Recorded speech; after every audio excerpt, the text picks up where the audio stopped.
It is August of 2018, and you can just feel it on the streets of Cleveland, Ohio. Optimism and excitement about the Cleveland Browns. It's preseason football tonight. It's football on a Thursday tonight on Fox.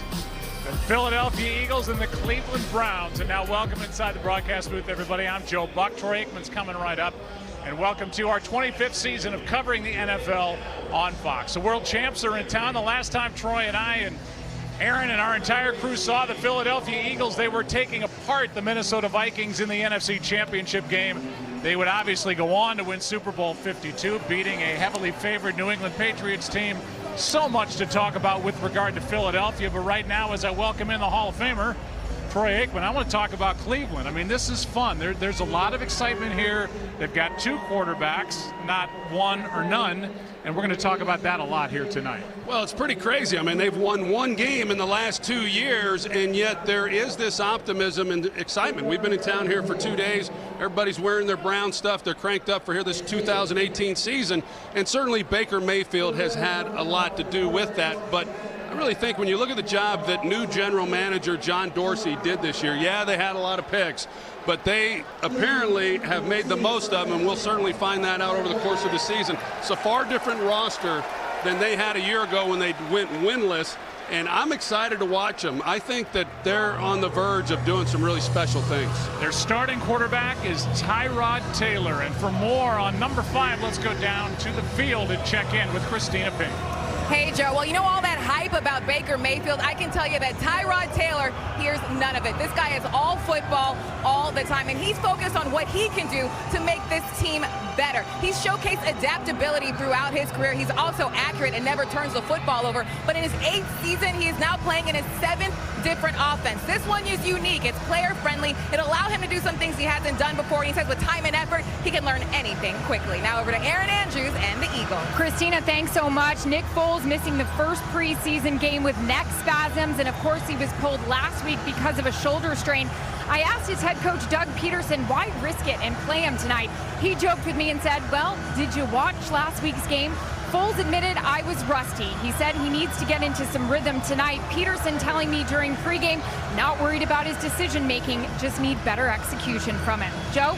All right, thank you guys very much. And we get set for kickoff, and the Spanish language broadcast is available on both Fox Deportes and by utilizing SAP on our broadcast.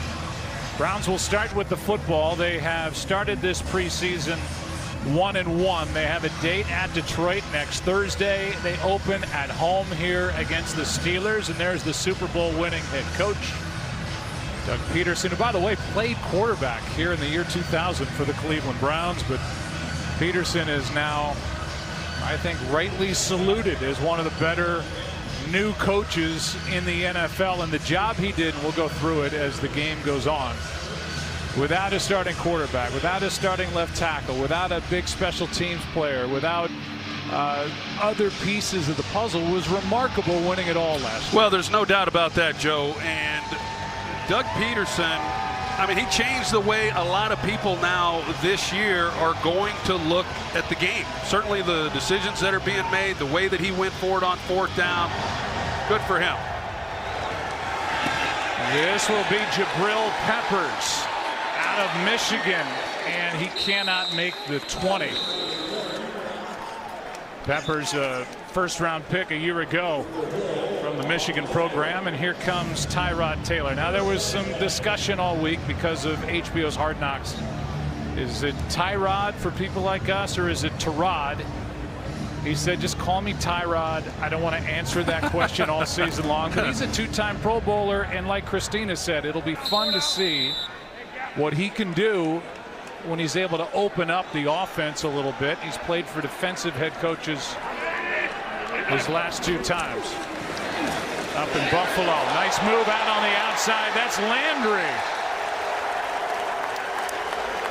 What a good move, and he gets 11 for a first down for the Browns. Hey, you talk about Tyrod Taylor, and now they are going to the hurry-up style offense. He did a little bit of it in Buffalo, not a lot, but he's very good at it, and he likes it. Handoff is to Carlos Hyde, the former 49er. He gains 1, and we'll see if they slow down enough for us to set the offense up front. They've made big changes, and that's because Joe Thomas, their 10-time Pro Bowler left tackle, has hung it up, so that has forced changes across that offensive line, and there are the backs and receivers. We'll see plenty more than that group. On second down, this is Hyde, and well played out on the edge by Nigel Bradham. And a loss on the play for Cleveland of 5 yards to bring up 3rd down and long. And this defense, which had 31 takeaways a year ago, they're good up front, they're deep up front, they're good at the linebacker level. They've got a ton of defensive backs. Howie Roseman, their GM, has stacked a ton of talent on this defensive side. They got a lot of depth, like you say, and they've got a lot of returning starters. And so for a guy like Jim Schwartz, now 3rd year as defensive coordinator, he's got a group that is very familiar with his defensive scheme. 3rd down and 14. Pass is underneath, caught by the tight end David Njoku. He gets 3, and it's 4th down, and a good start for this Philly defense. There's a guy who, according to Jim Schwartz, the defensive coordinator for Philadelphia, has made the biggest leap from a year ago. There's Jim, and talking about Derek Barnett, now in his 2nd year, a 1st-round pick from Tennessee. Well, yeah, Derek Barnett last year really pretty much just had an outside speed rush, worked on some bull rush moves in camp, never really could quite perfect that, but he has really grown, as you would expect, as most players do, going into their 2nd season. Here's DeAndre Carter, dangerous return and well covered downfield. Flag on the field. TJ Carey was there for Cleveland. Nothing on the return. Jerome Boger is our referee, and we'll hear from him for the first time. During the kick, holding, receiving team, number 50. 10-yard penalty from the end of the kick. Philadelphia keeps the ball. 1st down, timeout. A hold against Leroy Reynolds. And the Eagles will have it for the first time tonight when we come back. Remember how to do this? You okay over there? You feel like we've settled down and now we're ready to rock? Feeling good. You know, I don't work multiple sports like you do. It's been a while. Welcome back to work. From the 17, here's Nick Foles, MVP of Super Bowl 52, looking for a little rhythm in this offense, and he finds his tight end. And that's Goddard, who is a 2nd-round pick and should be a big weapon for Philadelphia in 2018. And this offensive line is one of the best in the game. They don't have Jason Peters out there tonight, but he's getting ready to start the season. Yeah, he'll be just fine. He's a 15-year vet, and they are not going to roll him out here during the preseason. And you know, obviously they lost a heck of a player last year when he went down, but Vaitai stepped in and did a nice job. I think this is the best offensive line in football. Handoff here is to Wendell Smallwood. And if there's opportunity for any group here tonight for Philadelphia, the world champs, it's at running back. They're without their top 3 running backs, and Smallwood would like to make an impression here tonight. Same for Josh Adams, Matt Jones. Somebody's looking to take that number 4 spot when the season starts here in a couple of weeks. Well, and you'd think Wendell Smallwood that he would have a leg up on everybody because he's been in the system, but a big opportunity with some of these guys ahead of them not playing again tonight. 2nd and 7, pass is caught, and that's Zach Ertz, one of the best in the game. It's about a yard short of a 1st down as we look at this defense for Cleveland. And yeah, they didn't win a game last year, but the defense took some steps forward from their 1-win season the previous year. And you see that 53 in the middle, a Pro Bowler, Joe Schobert, a great athlete. And he and Christian Kirksey very good at linebacker. Well, they're solid. Those 3 at the linebacker position are awfully good. It's a heck of a trio. They've revamped this secondary, and after last year, they desperately had to do that. 3rd down and 1. Here is a toss. That's Smallwood, and he's got a 1st down. So Wendell Smallwood gets the first crack at it tonight. And the 3rd-year pro from West Virginia gets 4 and a 1st down. You take a look at the blocking and the job that's done, and Lane Johnson, number 65, he gets out and is able to get Smallwood out on the edge. And Lane Johnson is like some of these other guys, very athletic. He had a Pro Bowl year last year, was exceptional. I like this group, and when you look at the other problems that Dallas has had in their offensive line, right now there's no question the Eagles are the best. Here's a pass caught by the tight end again. Ertz made the last 2 grabs for the Eagles, and this one good for 7. And a player is down. That's Denzel Ward, who was the number 4 overall pick, grabbing at his left low back. Let's take another look.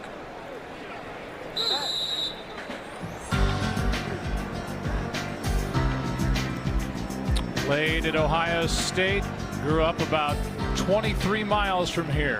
Great to see Denzel Ward able to pop up, get off the field under his own power, and now into that blue tent he goes, where it's 2nd and 3 on the field behind him.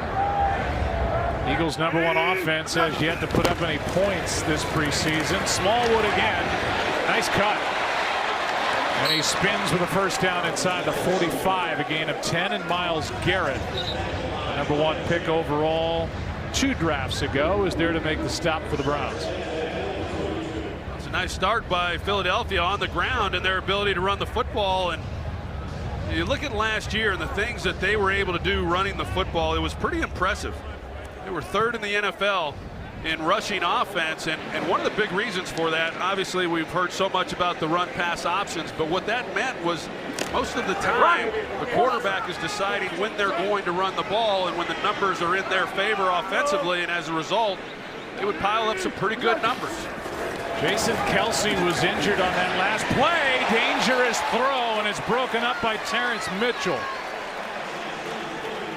Almost had a pick as he stepped in front of Gibson. Just late on the throw, and if Mitchell was playing the ball as much as he was trying to play the receiver, he would have had a great opportunity of undercutting that pass. But you see the hitch route on the outside, the ball's late getting there. Bulls is very fortunate. D-5-3. Isaac Seumalo is taken over at center for Jason Kelce. Here's Smallwood left side, nothing there, wrapped up at the 45, and a loss of 2. Let's go back to the play that injured Jason Kelce and take a look at number 62 right in the middle. He's right in the middle of your screen. He's a heck of a player, and I've seen 2 guys now get banged up here in the early going, and there's so much right now of these training camps for all these players and these coaches just trying to be smart, keep guys healthy, and get them to week 1. It's a hard balance to try to find for these coaches and players. Seumalo has struggled with snaps in the shotgun. A good one here on 3rd down. Pass is caught, and a nice tackle out on the edge. Gibson on the catch, a gain of 7, but a strong tackle by Mike Jordan to bring up 4th down. Yeah, and Shelton Gibson is a guy who has shown some good things this year. Last year he was primarily a special teams player, and yet he's done a good job with kickoff returns and comes up big there on that catch. Mr. 4th down. There's Mr. Saturday Night, there's Riverboat Ron, and there's Mr. 4th down here with Doug Peterson going for it on 4th and 5. No, run.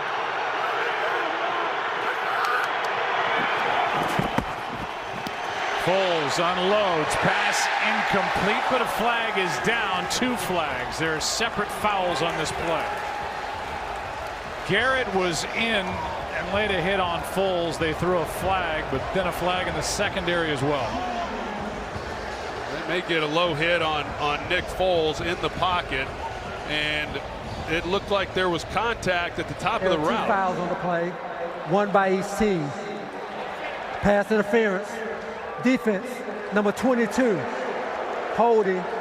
Offense, number 72. These fouls all set. Replay, 4th down. So Jabril Peppers is guilty of a pass interference.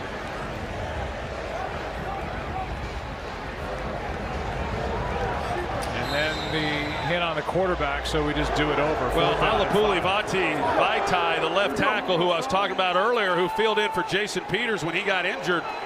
You know, he had a nice season last year, but last week he really struggled. He got beat pretty good, and he gets called for the hold on that last play. So not a good start for him tonight either. 4th down and 5. Looked like there might have been some early movement. No flag. The catch is made, and a good tackle by Peppers. As he brings down the receiver, the tight end, Zach Ertz. Short of 1st down yardage. And with this tackle by Peppers, the Browns take over. No score.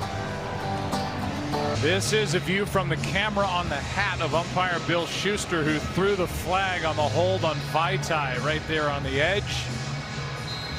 1 of 2 fouls offsetting on that previous 4th down play, and then a good tackle by Jabril Peppers on Zach Ertz to deny the 1st down. So the Browns have it for the 2nd time tonight.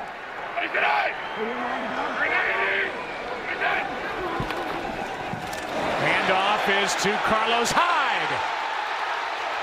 Cat around the edge, and a big run by the former 49er after going around Jalen Mills. He gets 33. Well, they're going to bring out Austin Corbett, the rookie out of Nevada. He's going to pull the left guard, and you see the shotgun run, and he kicks out enough on Bradham, and then he makes a miss for a nice run there.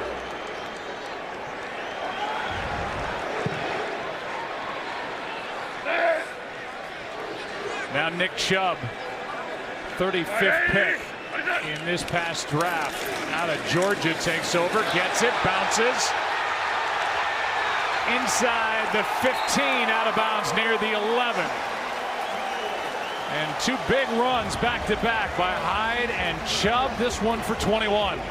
Well, Derek Barnett, we were talking about him, how much he's improved as a pass rusher. He has an opportunity on Chubb in the hole and is unable to make the play. Ronald Darby, he also comes in up to fill the hole. Jim Schwartz has a nice defense called. And both times now, the Browns have been able to get outside. Taylor keeps it, drops it off. This is the tight end with a leap and out of bounds at the 1. Njoku, who led this Browns team with 4 touchdowns last year after being a 1st-round pick out of Miami, was a yard short with this leap. This guy has a real opportunity to have a heck of a year. And, you know, last year he was 3rd on the team with 32 receptions, but he's had a pretty good camp. He's had some times when he's had problems with drops, but in these preseason games he has played well. He's come up with some nice catches. He's a heck of an athlete. This could be a breakout year for him. They gave him 10, 1st and goal, back of the end zone, and Landry's looking for a flag, doesn't get it. It was a collision. Sidney Jones was a part of that. He had the coverage. And the collision with Mills. Now they're trying to run a natural picking action. I think it's a good non-call, but you see the contact is the outside receiver is going to the middle and runs into Jarvis Landry. And he was another good pickup. We talk about the draft picks, but made the trade for Jarvis Landry, and John Dorsey brings in a talented guy who led the league last year in receptions. Taylor keeps throws and just tried to gun it in there. That's Ratley. Damian Ratley had no chance. There were about 5 bodies right there where the ball was. This is not how you draw it up, boys. So now 3rd down and goal, with the ball sitting at the 1. Ratley, by the way, a 6th-round pick out of Texas A&M. They like him. They love Landry in the slot right side.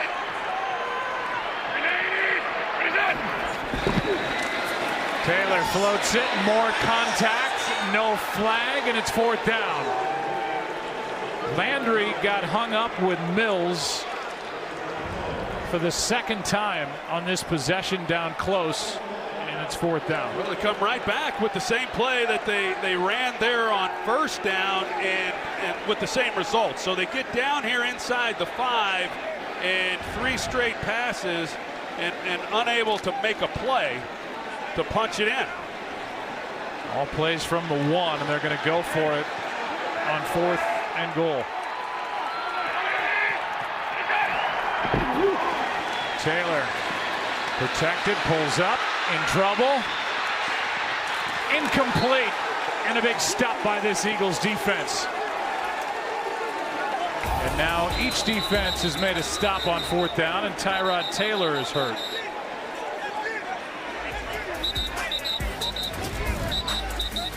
Keep an eye on that. Eagles ball from their 1 when we come back. Well, welcome back to First Energy Stadium. This did not look good for Tyrod Taylor. Keep an eye on his left wrist when he goes down.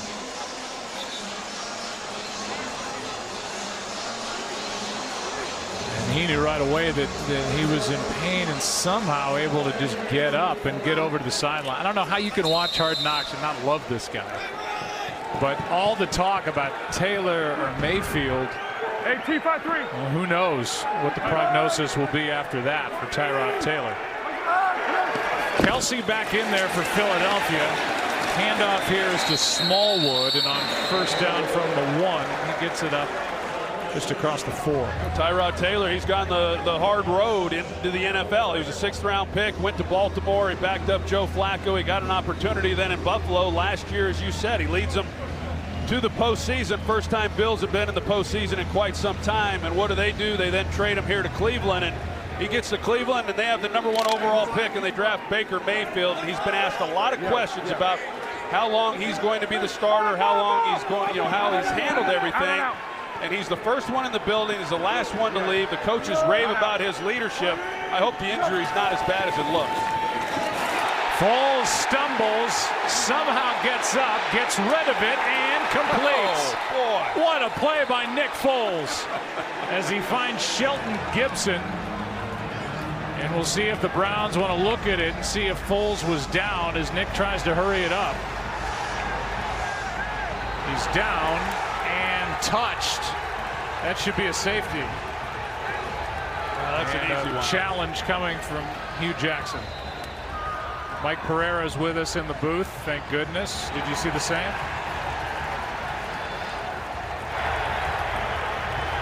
One for one so far, and so am I, by the way. I'm going to win this first one. That's a tough play to call. Jerome Boger didn't see the knee still on the ground when he was first touched, but yep, easy, what should be an e-reversal to a safety. All right, we'll be back in 1 minute after these messages from Geico and Fox College Football. Another look at what happened in the end zone. Foles did all he could. Really tripped himself and then gets tapped with his knee down by Myles Garrett for a safety. Hey, Mike, these are going to get harder for you, by the way. Really? I was thinking about quitting right now. Back in the end zone, resulting in a safety. Please reset the game clock to 5 minutes, 19 seconds. Cleveland is not charged a timeout. So that kid, Myles Garrett,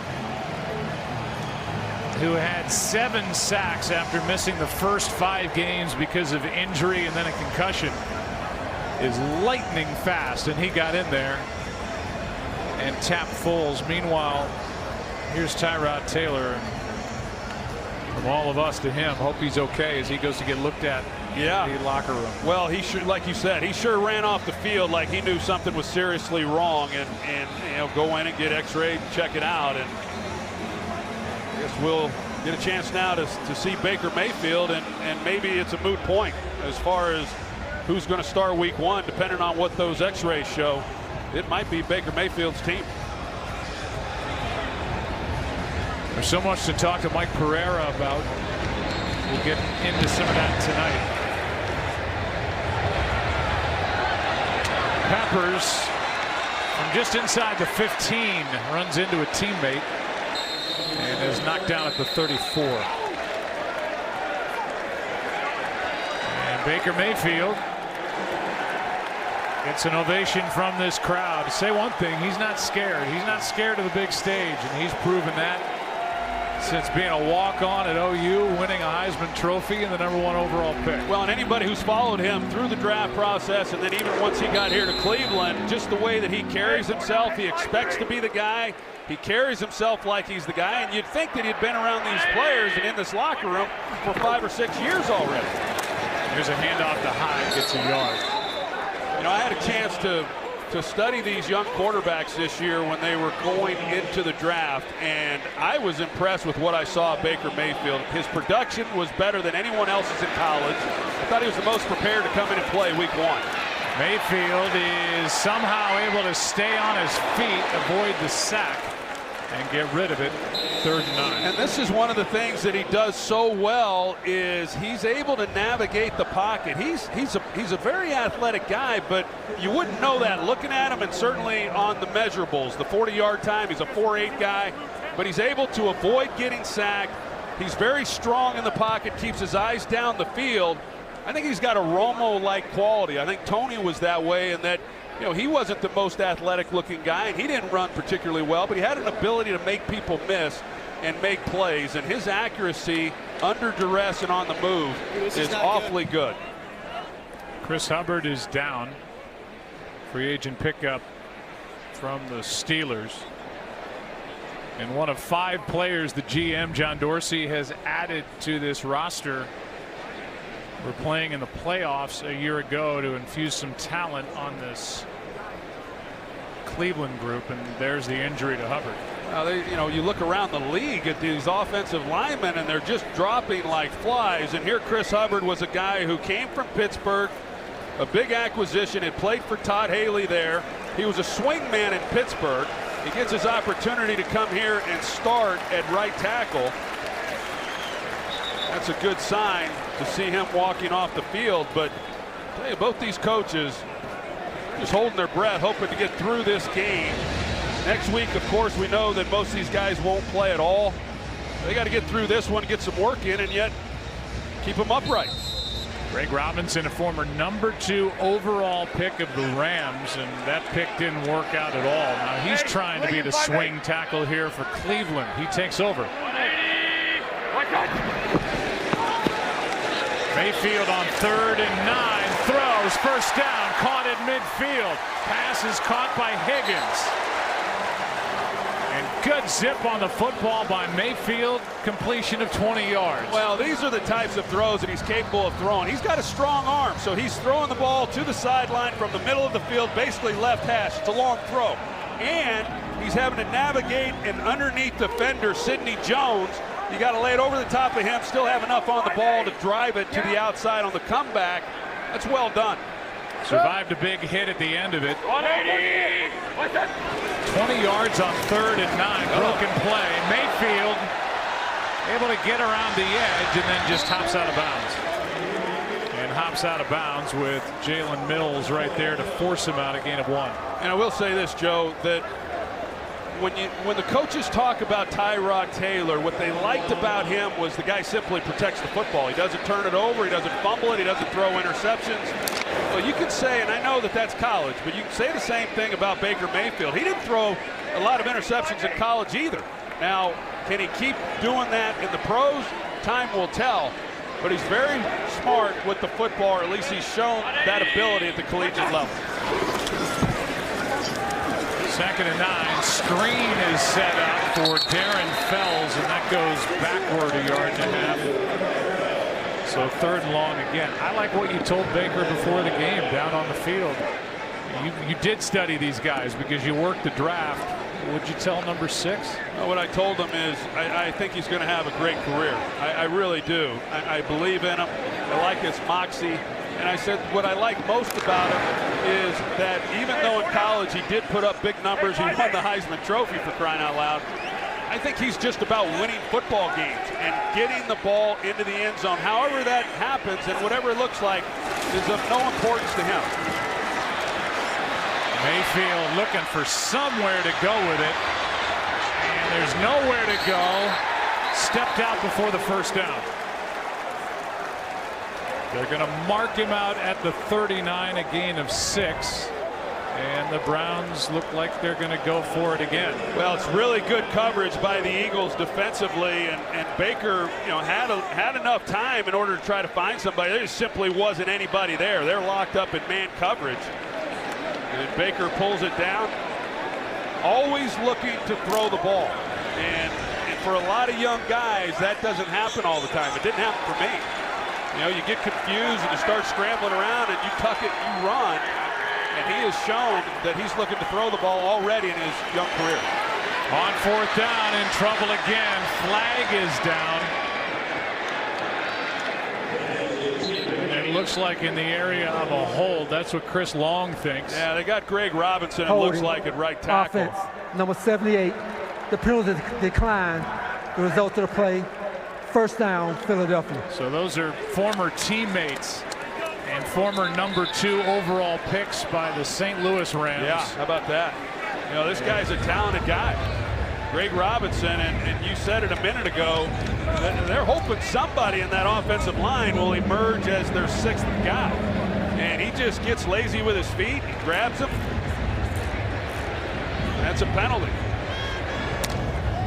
We're going to work Mike Pereira into this series to talk about the topic that is top of mind. So many people in the NFL, this new use of the helmet rule. Here's a screen, and that's knocked out. So 2nd down and 10. All right. So the man in the vest in the middle is our go-to man for everything rules. And I'll just ask you simply. Sleep in the vest. I tried to take it off because you guys won't wear it, but I would ask you the simple question, then we'll dive into it. Is that new helmet and the use of the helmet rule going to change the way these guys officiate and the way we see football for the rest of time? well, I think, Joe, we're already seeing it, to tell you the truth, as I watch it this closely. There's a handoff to Smallwood, bottled up, 3rd and long coming up. Go ahead, Mike. You know, I like the additional language that they put in yesterday. They haven't changed the rules, but basically they said this: that if it's incidental or inadvertent, then it's not a foul. And I think you gave officials a little bit right to be looser than this.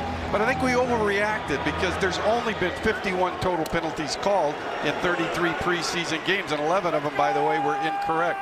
So I think it's really not going to be an issue once we get into the regular season. 3rd down and 10. Pretty crazy rule to begin with, the way that they initially installed it. Foles, ball is out. Recovered by the Browns. Ogba came away with the football as it was knocked out of the hand of Nick Foles. Greg Williams, defensive coordinator, he's awfully excited to see this. Push the pocket, get after the quarterback, and this is the 2nd time now in 2 weeks that Nick Foles has had the ball knocked out of his hands. And he's got to know when he's got traffic around him that you've got to protect the football better than that. Jannard Avery, who is a rookie 5th-round pick out of Memphis, who Greg Williams, the defensive coordinator, loves, was there to knock it out. Browns have it at the 35. Handoff is to Hyde. He's knocked down near the 30. In fact, Greg Williams said that Jannard Avery is the 2nd best pass rusher on this Browns roster right now. That's saying a lot. You know, it is saying a lot, and the best one obviously being Myles Garrett, and it's Vaitai again at left tackle. And again, I said he struggled last week, and you've got the rookie Jannard Avery who runs right over the top of him. They're expecting a lot of big things out of him. In fact, he said they're going to use him. Greg Williams said they're going to use Avery the way that the Broncos use Von Miller as just primarily a pass rusher. Mayfield was looking for the home run and has it knocked out of his hand and then recovered after Fletcher Cox got his hands on it by Chris Hubbard. So Hubbard back in there, and he's there to fall on the fumble, and there's the great Fletcher Cox who made the play. Wow, what a I was going to say, what a year he's had. He's been a dominant figure ever since they drafted him in the 1st round out of Mississippi State. That defensive front, they are something, and they're able to get pressure on the quarterback with rushing just 4 people. 1 quarter in the books. Back after this from your local Fox station. Well, it's great to see Tyrod Taylor back out on the field after getting checked in the locker room. Remains to be seen whether he'll come back into this game. It's 3rd down and 11 for Cleveland. Well, it's a good sign that he has his helmet in his hand. It appears that he may come back out tonight and get some more playing time. Hey, Brown Cardinal. Hey, Duel. Brown Cardinal.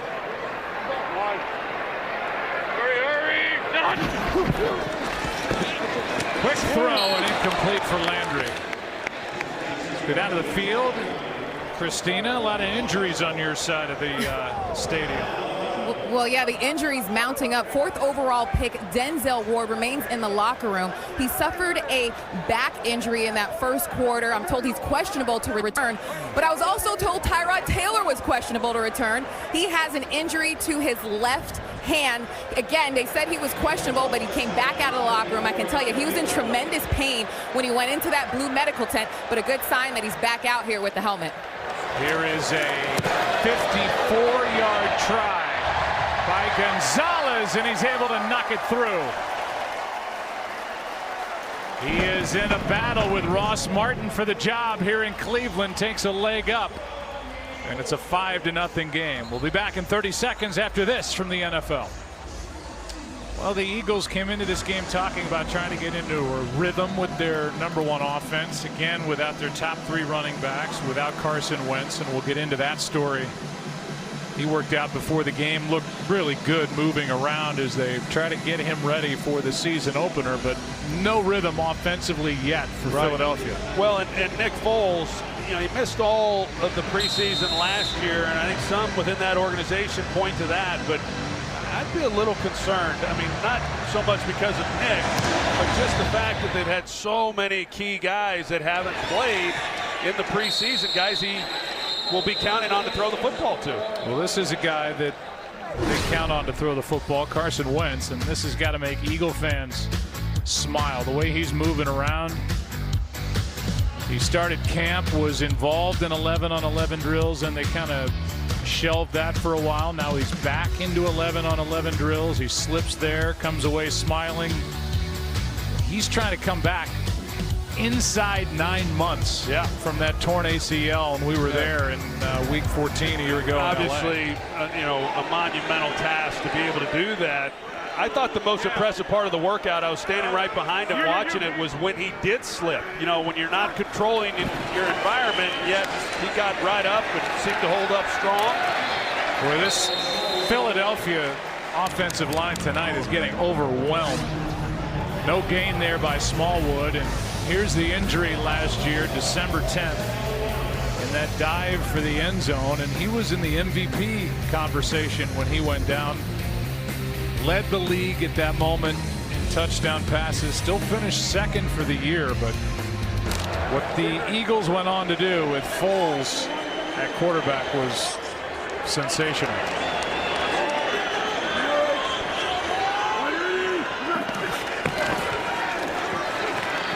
On 2nd down, this is up for grabs and picked. Intercepted by Cleveland and Brian Body Calhoun.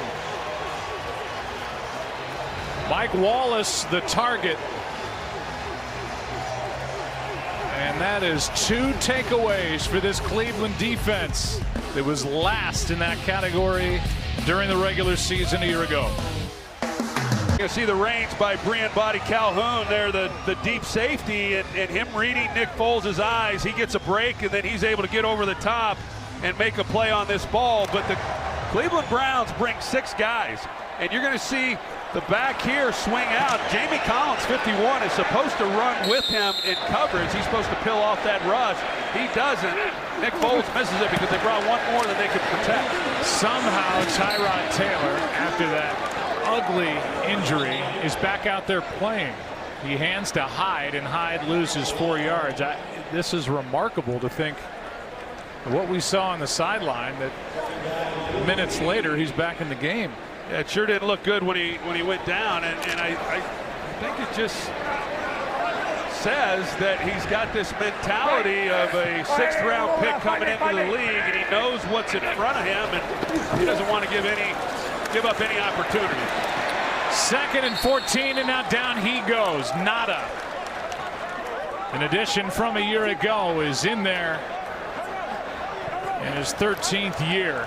And Haloti can still get to the quarterback, a loss of 7. Well, that's pressure in the middle. You're going to see the right guard, Spencer Drango, and he's the one who filled in for all-world Joe Thomas last year at left tackle. And he's the one who's able to get the inside pressure on Tyrod Taylor. Middle. Now 3rd down and 21. Majority of the defense is stacked up back at the 40 of Philadelphia. Passes underneath and knocked down at midfield is Damian Ratley. It's 4th down and Britton Colquitt will come on to punt. So the Eagles need to figure it out up front with their offensive line. Their last 3 drives have gone safety, fumble, interception, and they're about to get it right back. Colquitt had a good year last year. Averaged over 47 yards a punt. This is Vogel that comes in getting a shot. We saw him with Green Bay last season. A fair catch by DeAndre Carter at the 14. Photo shoots for rookie quarterbacks have changed over the years. This is Baker Mayfield with the live tiger, and there's Aikman. Hey there. How you doing? Hi there. Yeah. Troy Aikman, UCLA. Yeah, they, you know, the crop top was in back then. You know, would never have taken my shirt off for a photo shoot. Would you have allowed a live tiger to be in that shoot? Is the tiger? Well, maybe, yeah. You know, white tiger. That's cool. I mean, I would have gone along with that. Here's Foles out on the edge. Pass is caught by Mike Wallace, who has spent a lot of time in the AFC North. Good for 3. And not mission accomplished for this offense so far. No, it hadn't been good, but if you're Greg Williams, you're pretty excited. They had a heck of a game last week.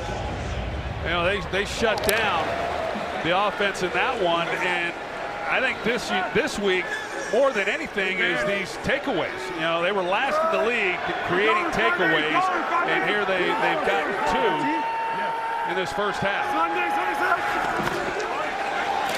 Smallwood is swallowed up in the backfield as Kirksey got through. I mean, Greg Williams is one of the coordinators that you talk to, and you know where everybody stands.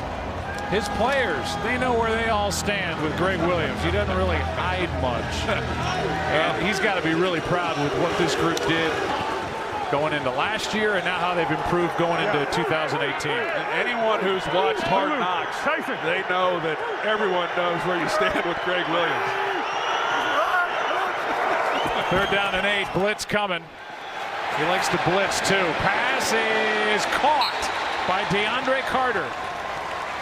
And there's opportunity here tonight for DeAndre Carter, who is getting some work in the slot. Nelson Aguilar, their usual slot receiver, is out with a lower body injury. And DeAndre, 5'8", 190. Good for 29. Yeah, they lose him in coverage. He runs the out and up. And like you said, he's been one of those guys who has emerged. And you know, they like what they've seen. Tonight's a big opportunity for him, and that was a nice play. Handoff here is to Smallwood. He's had 2 good runs tonight. Knocked down at the 41. That one for 14. And a little traction here for Philly on offense. Yeah, one of the first times they've had a little lane there to run the football, and it's a nice pickup. Running the ball on the ground. What do you want, Kel? Yeah. Anna. Another. Smallwood, a nice cutback, and he's got a 1st down. Knocked out at the 27, 14-yard gain. Well, we've talked about Vaitai over there at left tackle and some of the struggles that he's had in pass protection, but this time Derek Kindred, the safety, he comes up, and Vaitai was able to get a good block on him to secure the edge to allow Smallwood to get around the corner. This is Jones. Matt Jones lost it. Another takeaway as Terrence Mitchell knocked it out. And Ogunjobi comes away with a fumble. And if you're Matt Jones, that hurts. Matt Jones had fumbling issues when he was with the Redskins. Fumbled a couple times last week. He's in this battle for the 4th running back spot. He gets hit by Mitchell and puts it right on the ground. Here's a handoff to Hyde, trying to get around the edge on the right side. And gain of about 1. Nigel Bradham on the stop. Yeah, well, you're going to see Terrence Mitchell. He does a good job of working through the block by Gibson and then knocking it out of Matt Jones's hands. And you talk about the fumble problems that he had in Washington. His first 2 years in Washington, he fumbled the ball 8 times. He lost 6 of those, and he came in initially and looked pretty good. He was productive, and then they couldn't count on him. He had some fumbles last week. He puts the ball on the ground again today. He's in the battle for a roster spot. That doesn't bode well. Here is Hyde able to break loose. Good run here. Depends on where they put it down. Close to first down yardage. Jalen Mills with the tackle, and it looks like they're going to mark him maybe inches short. 3rd down and inches. What, they bring in Darren Fells. He's another one of these tight ends that they got, and look at the way that he peels back and makes a nice block there. Carlos Hyde, I have always liked him from the time he came into the league with San Francisco. Split time early with Frank Gore, but he's a tough player. So's Taylor. He's proven that tonight. He slides with a first down. Gain of 4. Don't miss the Big 3 championship live on Fox. Chris Anderson and Power will meet Drew Gooden and Three's Company on the half court in Brooklyn to battle for the Julius Erving Championship Trophy. Catch all the action tomorrow night live starting at 8 Eastern on Fox, or stream it live on the Fox Sports app. 180.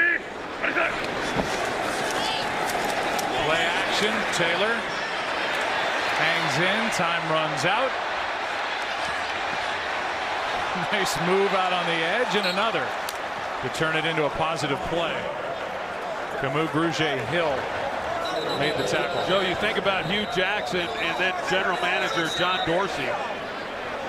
We got Fletcher Cox. He's getting a little attention back there now too, but there's Hugh Jackson, and you know, they said a few weeks ago there is no plan B, there is no plan C. Plan Z is getting Baker Mayfield onto the field, and all of a sudden you have Tyrod Taylor, who was pretty serious. Well, they were almost looking at Plan Z heading into next week. From the moment they got him, the Browns have been consistent saying that Tyrod Taylor is our quarterback and Baker Mayfield will sit and learn. Duke Johnson carries and gets 1. Carson Wentz was supposed to be a sit and learn guy when they drafted him number 2 overall, by the way, with the Browns pick back in 2016, but he looks so good. He leapfrogged over Chase Daniel and forced a trade of Sam Bradford to the Vikings. And he came right in and played. Yeah, still one of the great trades by Howie Roseman.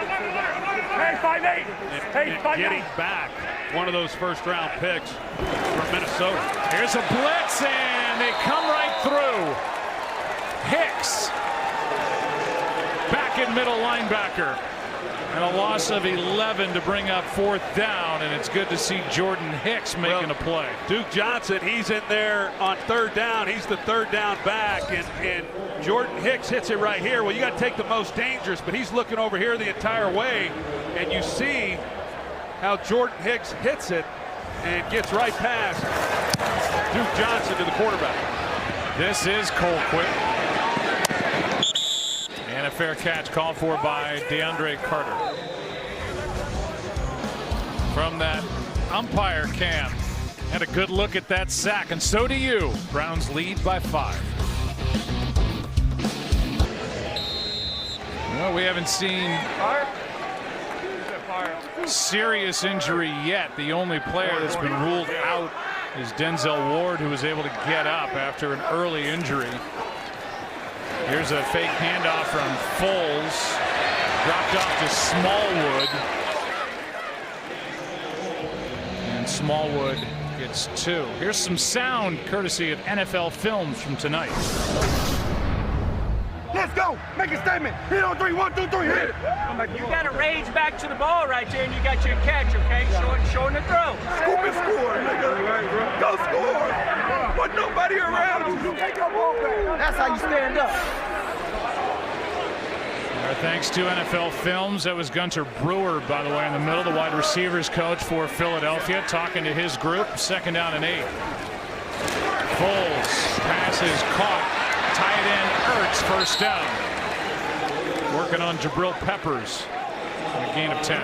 Of course, Zach Ertz, a Pro Bowl player last year for the first time, and that tight end room changed a little bit from where it was last year. They had, of course, Brent Selleck, primarily the blocking tight end for them, and then Trey Burton, who Eagles fans will never forget on the Philly special and the throw that he made. But he would step in there for Zach Ertz when he was down, and he'd play big. And now, of course, they bring in Dallas Goedert, their 2nd-round pick out of South Dakota State, and Richard Rodgers, a bigger tight end group than what they've had.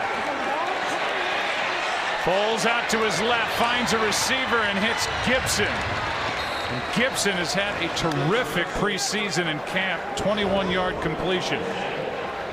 Well, Gibson on this play, he does an excellent job of recognizing zone coverage. Quarterback is scrambling to his side, and he just throttles down and sits right in the hole and gives Foles a chance to put the ball on. There's Carson Wentz watching it all, while Nick Foles has gone from a Pro Bowler with Philly to almost quitting the game. Kansas City back with Andy Reid. Right now dumped to the ground back near the 45 on 1st down. Another sack, Myles Garrett. Is he a handful or what? But I don't know that we've seen anybody do what Nick Foles has done over the past calendar year. But now we talk about Garrett. Well, yeah, Myles Garrett, the bull rush right into the chest. He gets into the chest of Vaitai, and you see that it's a mismatch. He gets him off balance. He puts him on his back. And he's got a straight shot to the quarterback. And I haven't seen Vaitai struggle like this the last 2 weeks, since his rookie year when he stepped in. And he's been pretty solid, but his technique just is not very good. And right now, it's a good thing that Jason Peters is going to be back, and now they're going to take a look at Vaitai after he just got railroaded. Browns have 3 sacks. Vaitai has been getting worked over, and now he's a little woozy going over to the sideline. We'll see if they pop up that blue tent and look at him inside there. Hey, this Myles Garrett, he is something else. And like you said earlier, you see Garrett's able to get his hands in on Vaitai and have his way. But boy, are they expecting even bigger things this year from him. Here is a pass caught by Carter, and he shows some speed, gets flipped for a 1st down. And DeAndre Carter trying to make a name for himself. Well, they get Zach Ertz out there and Lane Johnson, and you can do those types of things when you have an athletic right tackle, and pretty good lane then for him, and that's a big 1st down pickup.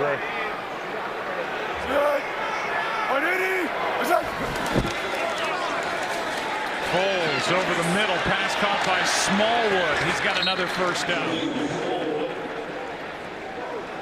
So Nick Foles signs a 2-year deal, gets a chance. Has the highest postseason completion percentage in any postseason in NFL history. Is Super Bowl MVP, and you see that quote. He is a humble guy, a grounded guy, and willing to play out this 2nd year of his 2-year deal. Smallwood has been impressive. He gets 10. Could there be a better backup for Carson Wentz? I mean, it really is remarkable. Wentz handled it so well at the end of last year. Not easy to do when you're out of the lineup and you see your team go on and have success. But Nick Foles, he and Trent Dilfer are the only 2 guys I know who have won a Super Bowl and come back the next year as backups. 2-minute warning. Coming up, it's the Toyota halftime. Michael Terry and Howie will be in the studio in New York. Terry will talk about what we've seen tonight from Baker Mayfield. And they'll talk about which quarterback will own his new home. The Eagles set up in a good spot here, 1st and goal from the 6, and by far their best drive they've put together. I'm confused. Are we saying that a quarterback in today's game cannot afford to own his new home? I don't think it has anything to do with like a house. I understand. I think it has to do with, you know, a new stadium, a new destination, a new spot. Well, I think that's going to be Josh Allen, and I believe it's going to be Sam Darnold. From the 6.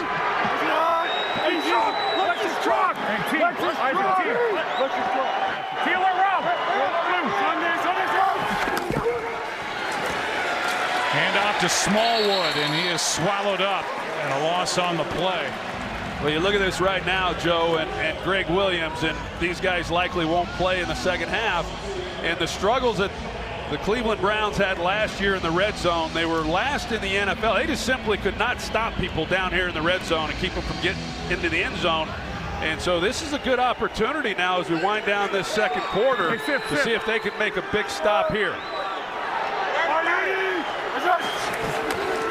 2nd and goal. Foles is picked. Intercepted by Jamie Collins. Another turnover by this Philadelphia offense. And not a good throw from Foles. No, and how about Jamie Collins, a guy who missed 10 games last year, coming off a pretty significant knee injury, and he's reading Foles. He drops back, and you see Foles is trying to fit the ball in behind him, and just no chance. And Foles has to see that. I mean, there's no opportunity right there with Ertz working in that direction and Jamie Collins out in front. But you still got to make the play, and Collins is able to catch the football, and that's a good sign. Now, can they carry it over into the regular season? The stop in the red zone, but I think the bigger point is the turnovers, the takeaways that they've created defensively here in this first half. Pass to the sideline, and Higgins is there for the catch. Good throw by Taylor. And then on the other side, you want to call it a takeaway or a giveaway? That's 4 straight turnovers by Philadelphia. Well, that's right. And hey, you know, I've won a Super Bowl. I know what it's like to come back the following year and you feel good about yourself. You go on book tours. Nick Foles did. Doug Peterson did. All that's great. And then you get back into camp, and, you know, you got to then put in the work. And a lot of guys banged up. A lot of guys aren't playing.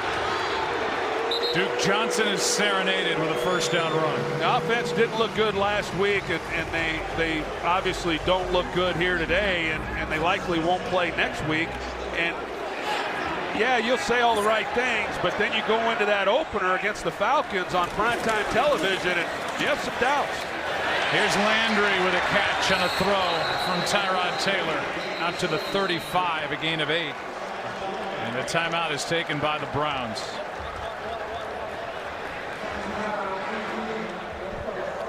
Yeah, you're right. I mean, you can justify just about anything with what you say after the game, but I have found Doug Peterson to be a very honest guy, and I think Doug Peterson will come out of this talking about this #1 offense. Now, granted, they're missing a lot of pieces, right? But he can't be happy with that last decision by Foles and the way the offensive line has looked. Yeah, because there's some things that just should not be happening. The turnovers should not be happening the way in which they have.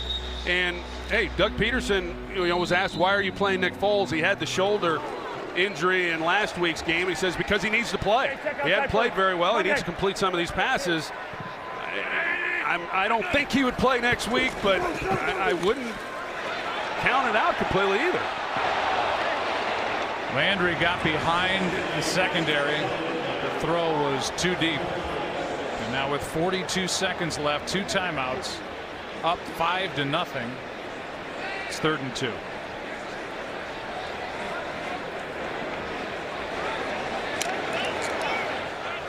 Landry's been targeted 9 times. He's got 2 catches. Hey, 5-4, 5-4.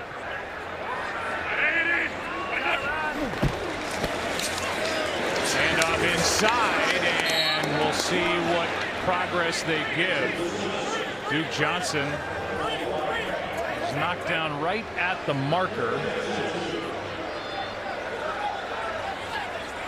And no signal, and with time leaving the clock. They finally call timeout. Timeout for a measurement.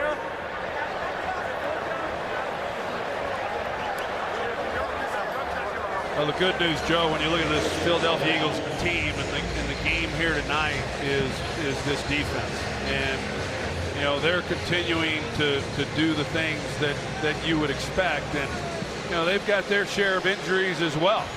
You know, with Tim Jernigan, we're not sure exactly when he might be back. Brandon Graham, and, you know, they're a little banged up, but I think they're going to still be a really good group, and one that this team will be able to hang their hat on week in and week out.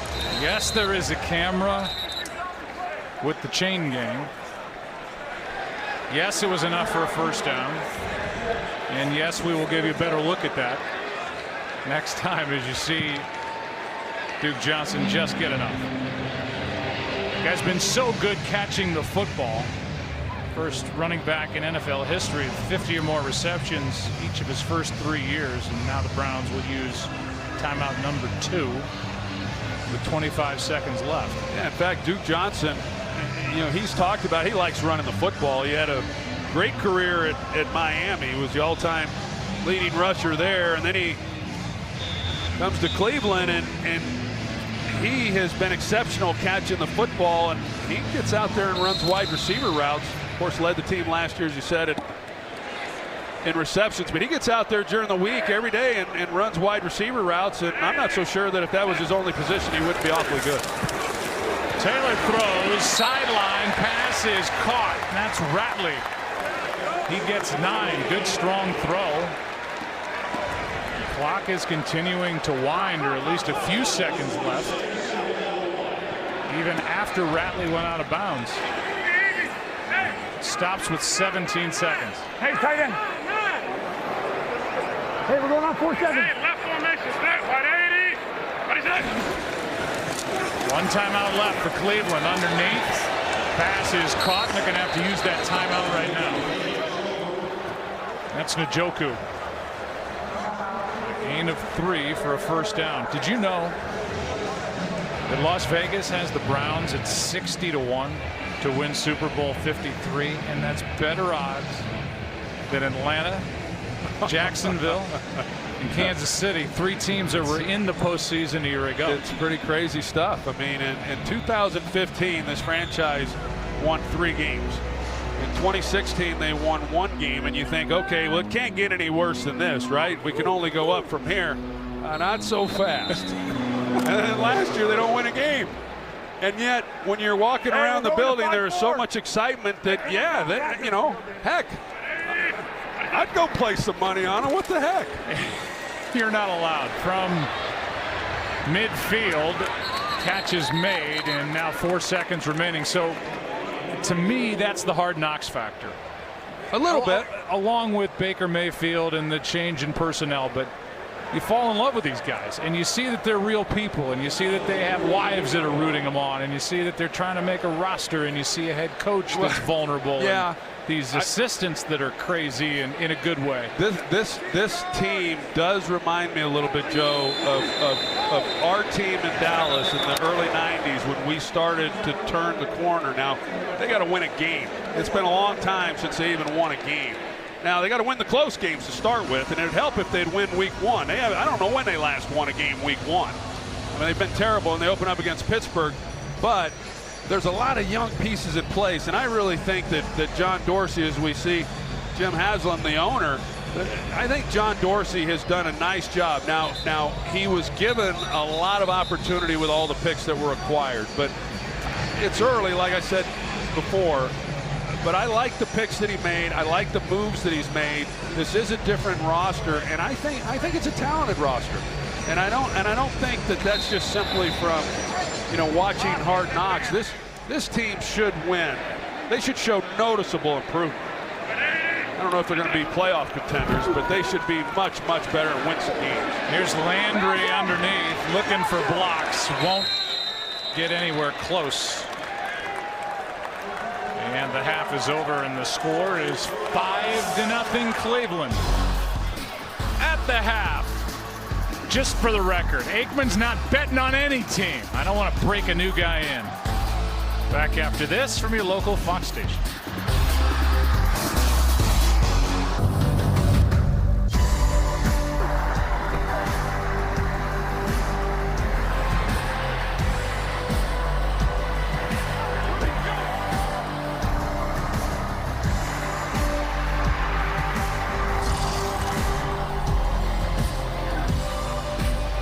It is a 5-0 game with Cleveland on top, trying to win their second game of this preseason. A welcome to you back into our broadcast booth. I'm Joe Buck. That's Troy Aikman, and interested to see if Nick Foles comes back out for more work here in this third quarter, because the offense for Philadelphia's got to get something to feel good about before they leave town. Yeah, this is like a baseball game, the Indians and the Phillies. That's right, A 5-0 score here at halftime, and I don't think we'll see more of Foles, but you don't. No, I don't, but who knows? I mean, who knows? He certainly needs the work the offense does, but, you know, the turnover's a big problem. But going back to these receivers that they don't have, I mean, that's as much a part of this as well. And, you know, both defenses, however, I thought did a nice job. And I think the best part for us and our viewing audience is it's time for shake and bake Baker Mayfield. And we'll see what he can do. Well, there the numbers are not good. The offense with Nick here in the preseason. Top 3 running backs are not available. Jason Peters, the 9-time Pro Bowl left tackle, not available. Alshon Jeffrey not available, and who knows early in the season whether he'll be even able to go. There was a report that he played all of last season with a torn rotator cuff. Nelson Aguilar is unavailable with a lower body injury, and those missed players, well, it's added up to not a lot of action for this Eagles offense. Not just tonight. DeAndre Carter takes a knee. Let's go down to the field. Hello, Aaron. Hello. You mentioned in the first half Doug Peterson, an honest guy. He was very candid coming out of the locker room. He said, "You want to know what the problem is?" Handed me a sheet of paper with all the offense mistakes. I asked him, "Will we see Nick Foles again?" He said, "No, I'm done. I've seen enough." I asked Doug Peterson what was wrong with Nick Foles, and he said, "I don't know. It's very disappointing." He said he was calm before this game. I thought he'd settle in. Not the case. He said he hopes here for the second half that the offense cleans up these mistakes.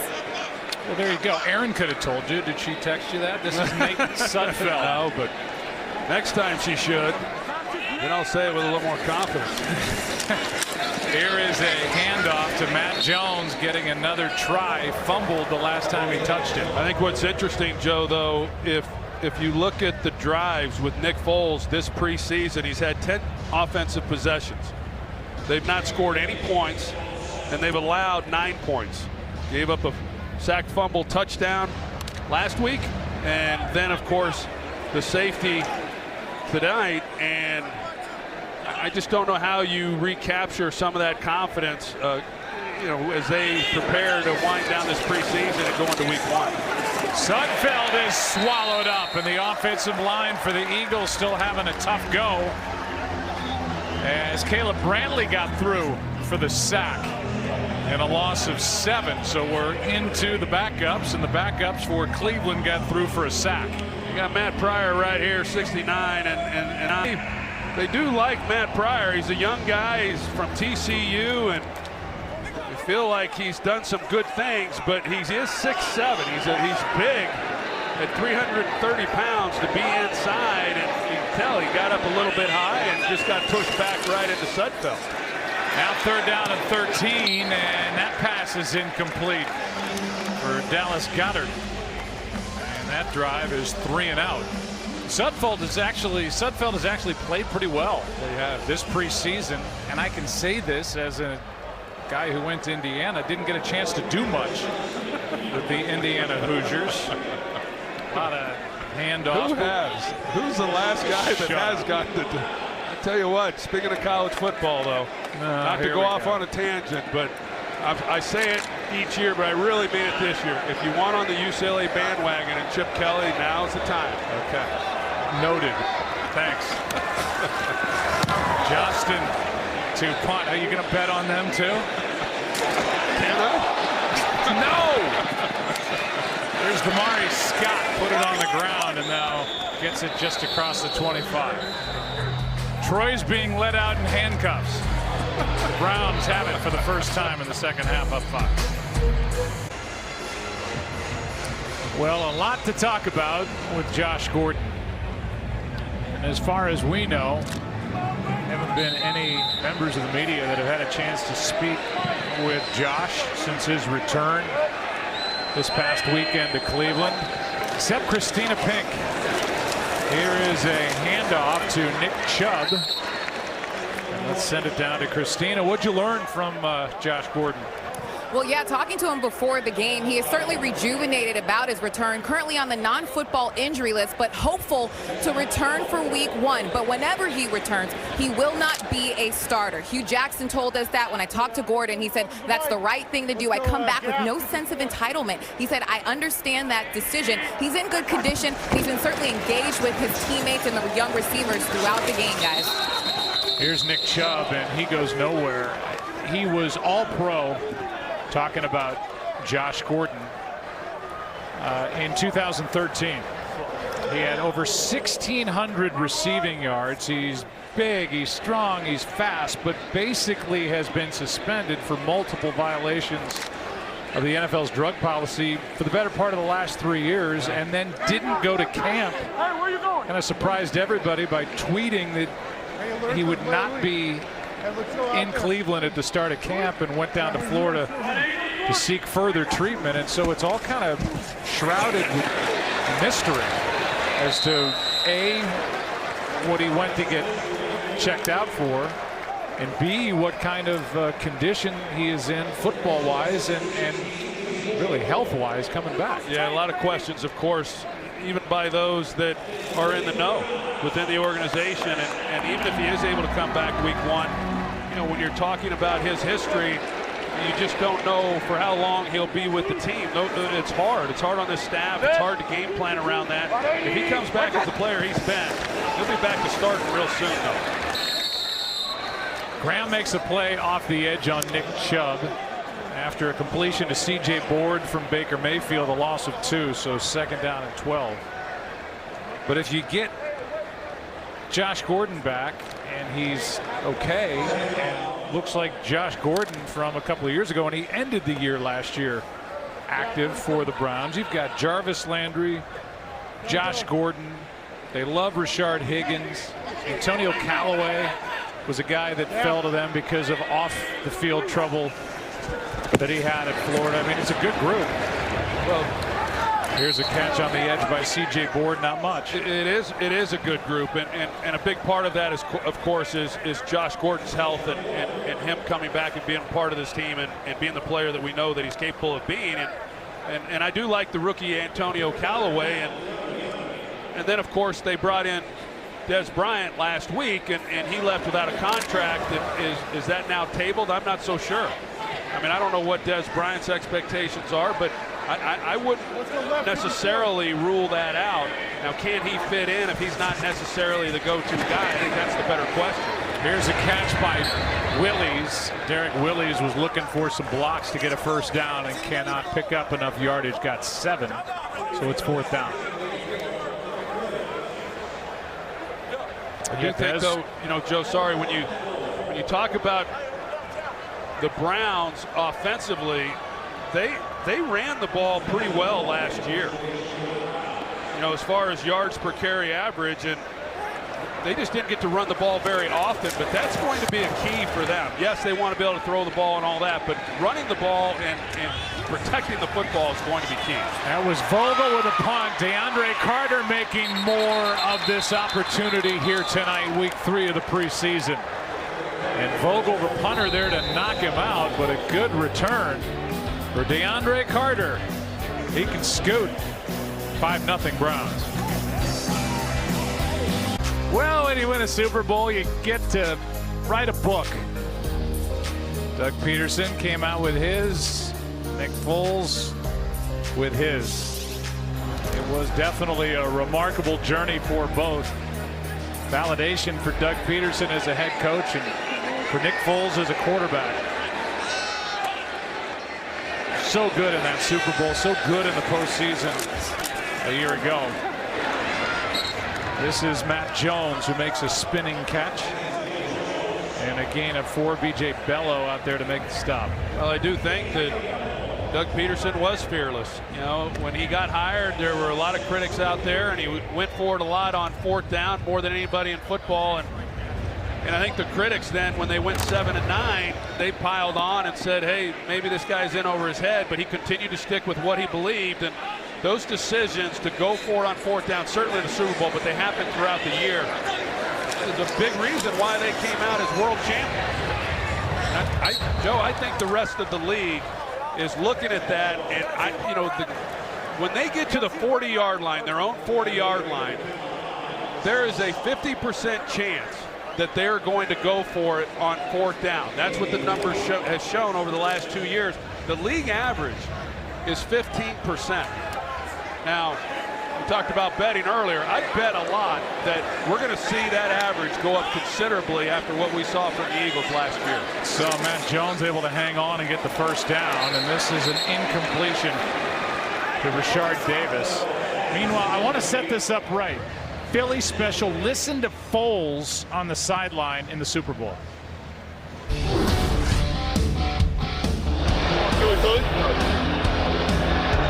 Yeah, let's do it. Let's do it. Philly special. Ready? Well, here's the play, and you caught this last night on the tape. I don't know how much it's been talked about, but it was Nick Foles who was the one that went over there and suggested it. Meanwhile, Sudfeld on 2nd down, forced out to his right, throws back across the field and incomplete. Well, there's a lot to that got my attention. First of all, Nick Foles, but then Doug Peterson. You'd have thought it was a preseason game, and here it is, the Super Bowl. He says, yeah, okay, Philly special. And so that was number 1. Number 2, Trey Burton. I know he was a quarterback in high school. On that stage, to throw the ball as accurately as he did, very impressive. And then for Nick Foles to make the catch. I mean, even though it's right there, it's not easy to do. I mean, there was a lot to that play, and ultimately, that's what allowed him to win the Super Bowl. That was on 4th down going in the end of the first half. Instead of taking the chip shot field goal, they put the pedal down. Big reason why they won. Here's one down the sideline and incomplete. Gibson was the target with McKinnon in coverage. And time for a Philly punt. The 79 combined points that the Eagles put up between the championship game and the Super Bowl, the 4th most by any team in the Super Bowl era. 38-7 over the Vikings, 41-33 over the Patriots. And it was fun to watch. It sure was. Amari Scott is waiting for the punt. And that's well done. Cameron Johnston, now the punter in Philadelphia. Good punt. Philly. Doug Peterson, Nick Foles, not scared. And the Eagles won it all in February. But now it's a new day for the fan. New day for Fox.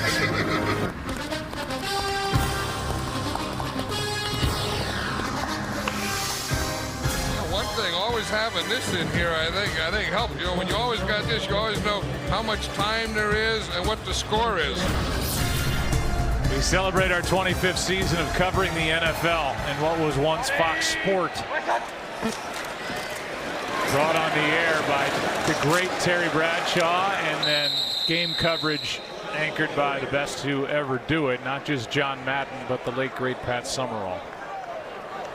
Handoff here is to Nick Chubb, a gain of 3. I'm telling you, I was a 25 standing in Soldier Field on opening day in 1994. Had no idea what the heck I was doing. Probably still don't. But when Terry came on with that, and we knew that John Madden was at the top of the pecking order, gave everybody confidence at this upstart network covering the NFL. What a play off the edge as Nick Chubb got hit and hit hard. And the play was made by Josh Sweat. And they like him, and he just showed why. Yeah, they sure did. I mean, he just shot underneath, and He's got some great speed. He's a heck of an athlete. He's 4'5", and as Jim Schwartz says, he's an absolute rocket ship. And the rocket ship flew right by Greg Robinson, the right tackle. He didn't even hardly get out of his stance. I mean, Chubb's had no chance on the last 2 runs. So 3rd down and 7 for Mayfield, and Baker throws. Good throw, good catch, first down. Derek Willis. And on 3rd down, a 19-yard completion. Well, this shows you the arm strength that he has. And this is really what sold the Browns on Baker Mayfield when they worked him out. They knew his production in college, but when they saw him there in Norman during his pro day, he's throwing from the wide hash across the field. And there's quite simply some guys who have a hard time making that throw. And Mayfield, he's got plenty of arm. I'm impressed with him. I said it coming out of the draft. I liked what I saw. I think he's a winner. And I don't think this game is too big for him at all. Handoff here is to the other rookie, Nick Chubb, and he's got a first down. Watch the quarterbacks as they fly by. Browns season opening quarterback since 1999. Detmer, Couch, Holcomb, Garcia, Dilfer, Fry, Anderson, Quinn, Delhomme, McCoy, Whedon, Hoyer, McCown, RG3, Deshaun Kaiser a year ago. Unreal. Packers have had basically 2 since then in any game. Forget opening day with Favre and Rodgers. Here's Chubb.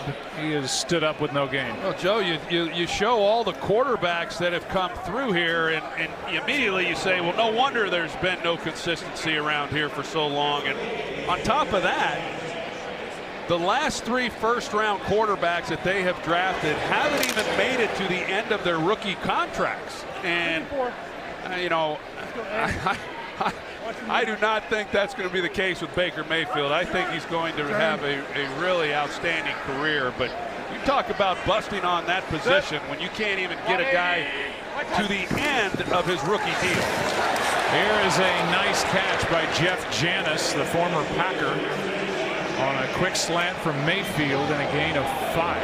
It'll be 3rd down. How about all the first-round picks that they've had in the last however many years that aren't even on the roster? I mean, they don't have a first-round pick on the roster from, what, 2009 to 2016 or something after they let the receiver go this past week. And they traded Corey Coleman up to Buffalo for a future 7th-round pick.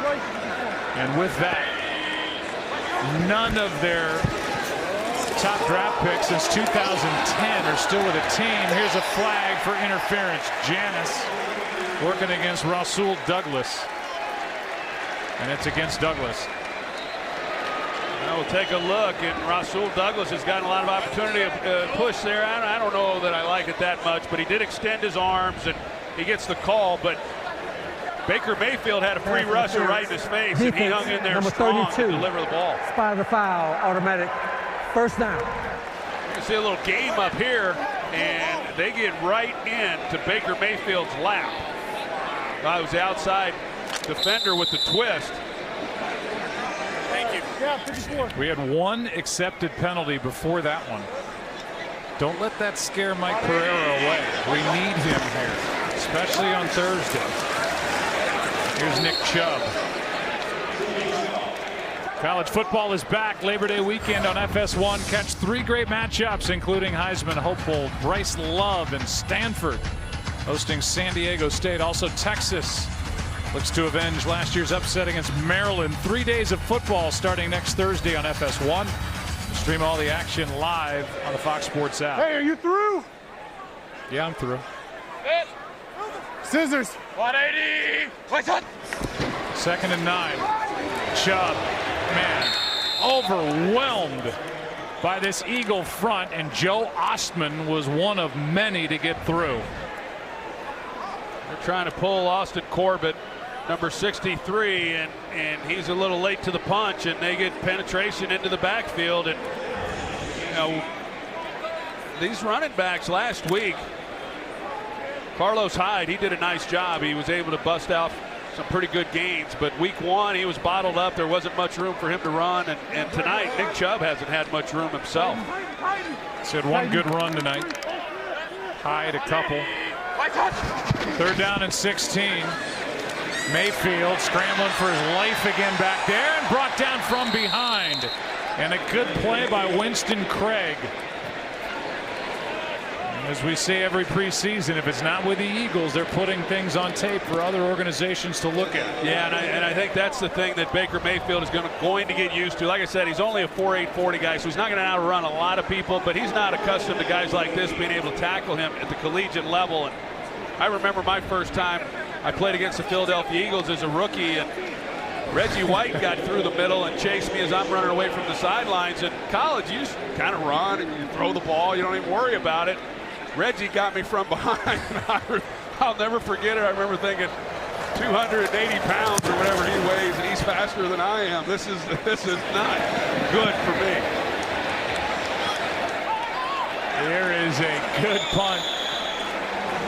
Tapped down inside the 5 by Damari Scott. 34-yard punt. Welcome back to First Energy Stadium. It's been a 4-turnover game for Philadelphia. World champ still trying to work out the kinks. Nick Foles' night is finished. They're hoping that Carson Wentz is ready for week 1. But that is a medical decision, not the decision of Doug Peterson or Carson Wentz at this point. Here's Josh Adams. They like him, and he's got a chance.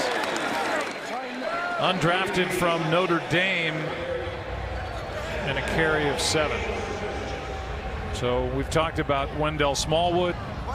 We've seen a fumble from Matt Jones. I thought Smallwood looked good, and now we'll see some of Josh Adams. See what he can do. Well, yeah, like we talked about, Matt Jones, of course, putting the ball on the ground, and Smallwood, and now Josh Adams. One of those guys is going to, the top 3 guys are set, and no one really has emerged too much. Although, like I said, I think Smallwood has done some good things tonight. I think he'll be the guy who they end up keeping. Adams nowhere to go. Let's look at some of those turnovers tonight by Philadelphia. Yeah, really some fundamental things here by Nick Foles. He does not hold the safety. Once he gets on the hash, he's in range to make a play on any deep ball up the sidelines, yet Foles doesn't make him hold his ground, and he makes an easy interception. You come back on that, pressure inside, forces Foles out, but you've got to see that window and who has coverage out in front, and just a couple simple things, and I know Foles is not happy with that because he obviously has played a lot of football and knows that those shouldn't have happened. 13 of 17, 127, 2 picks. Sudfeld in trouble. Well played.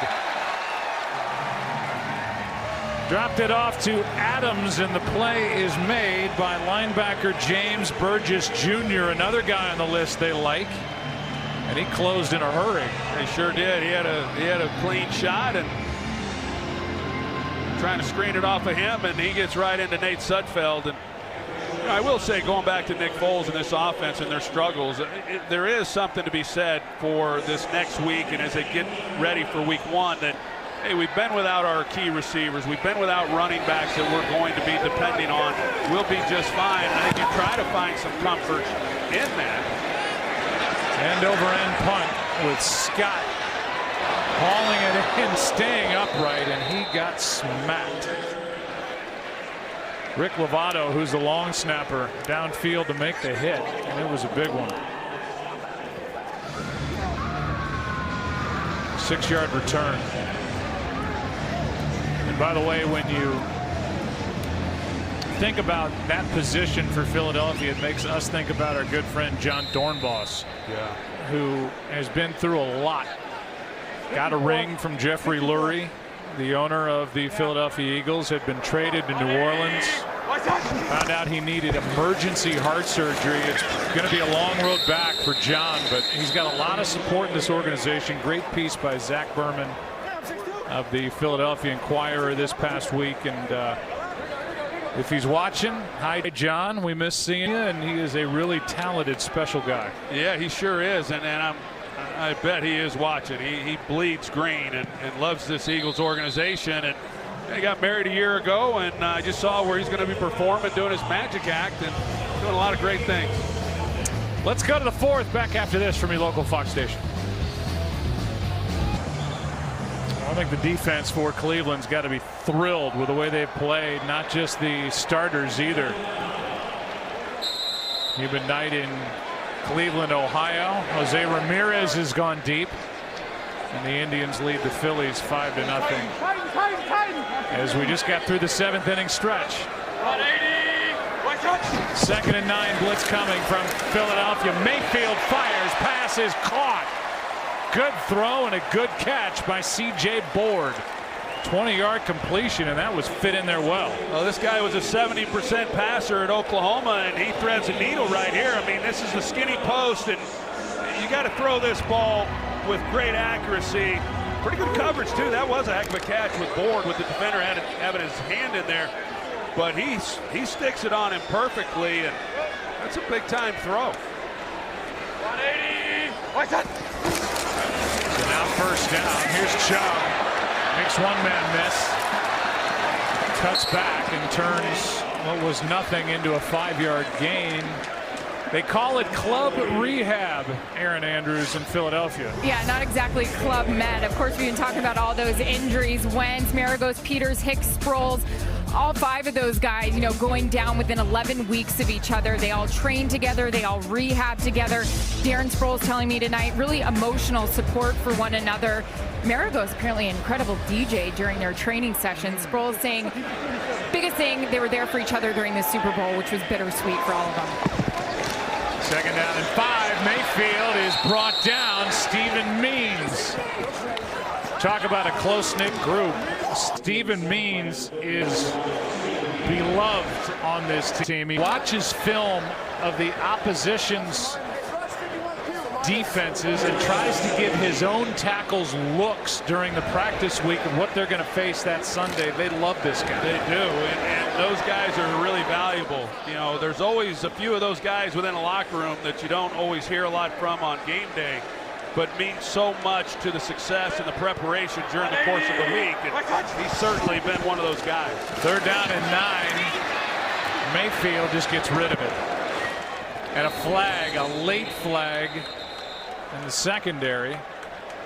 And it's a hold, which will be an automatic first down for the Browns. Holding. Defense, number 35. 5-yard penalty, automatic first down. It's DJ Killings, an extra corner, first-year player from Central Florida, who gives Cleveland a first down. Well, they get him on the hold. One thing that we've not talked about is they are putting an emphasis on illegal contact this year, and it's the 3rd time they've done that in the last 15 years. Scoring's been down the last 2 years. Passing yards have been down the last 2 years. The league wants to see that picked back up and expect to see a lot of flags thrown this year for illegal contact. Here is a handoff to Chubb and a full head of steam for the guy who is number 2 on the all-time list behind Herschel Walker at Georgia, gets 5. Mike Pereira is with us, and while they hurry up, we'll save it for one play. 2nd and 5. Let's try it again with Chubb, and he gets a yard. That's something I know, Mike, that caught your attention, the illegal contact and the difference when they make that a point of emphasis. Well, you just got to go back 4 years and look. They called 148 4 years ago and only 38 last year. And the competition committee always gets concerned when passing yards go down and points go down. And that's happened for 2 years in a row. And that's why this, to me, is a major point of emphasis. We'll see it probably climb back up to that 100 mark this season. Well, we'll all be excited to see that. 3rd down and 4. A one-on-one up top if he wants it. Mayfield throws, and he's picked. Back the other way on the interception. That's Avonte Maddox. And the rookies had a good camp. Mayfield throws an interception. As that drive comes to a halt. And then Mayfield got hit at the end of the play twice. The interception ends the drive. Ugly hit. Eric Willies is right here. He's going to be running a crossing route. Then you got Avonte Maddox, the rookie. He's in man coverage. Take a look at Nathan Gary and what he does then to Willies as he comes across, and he jams him and Mayfield is expecting him to continue to run unimpeded. And that's where Maddox is then able to make the interception. So good play on his part. And this young rookie, 4th-round pick out of Pittsburgh, he's in a battle with Sidney Jones for that nickel slot position. Makes a nice play on the ball. Meanwhile, Danny Ezechukwu, a rookie from Purdue. Here's a sack the other way. That's Chris Smith. But Ezechukwu delivered the hit on Baker Mayfield, and then Mayfield slammed into Sean Coleman. And I'm sure they're giving him a look over on the sideline. I see that tent is popped up over there for Cleveland. That was an ugly hit. Yeah, and he has been banged up. He's been knocked around, you know, a little bit in this game, and he was last week too. And not that the number 1 group has been great, but that's what happens when you come in with behind these reserves late preseason game. Sudfeld misses his target, Josh Adams. As this has been a 5-sack night for this Cleveland defense. So whether it's been Sudfeld or Nick Foles, as you see Stanton now getting loose on the sideline. Longtime NFL backup Drew Stanton. That might lead you to believe they're at the very least going to be cautious with Mayfield, and maybe there's something more to that hit. The Eagles having a tough time keeping their quarterbacks upright. 3rd down and 11. Here's Adams looking for a cutback. Fighting for a 1st down. Good run by Adams. Yeah, I can only imagine what Greg Williams is saying right now. Maybe they'll catch that on Hard Knocks. 3rd and 11, and you know, they have a chance to come up and make a tackle, and yet he's able to pick up a 1st down on 3rd and long. It's been confirmed that Baker Mayfield is in that tent on the sideline for Cleveland after that hit. The tail end of that pick by Avonte Maddox. 1st down.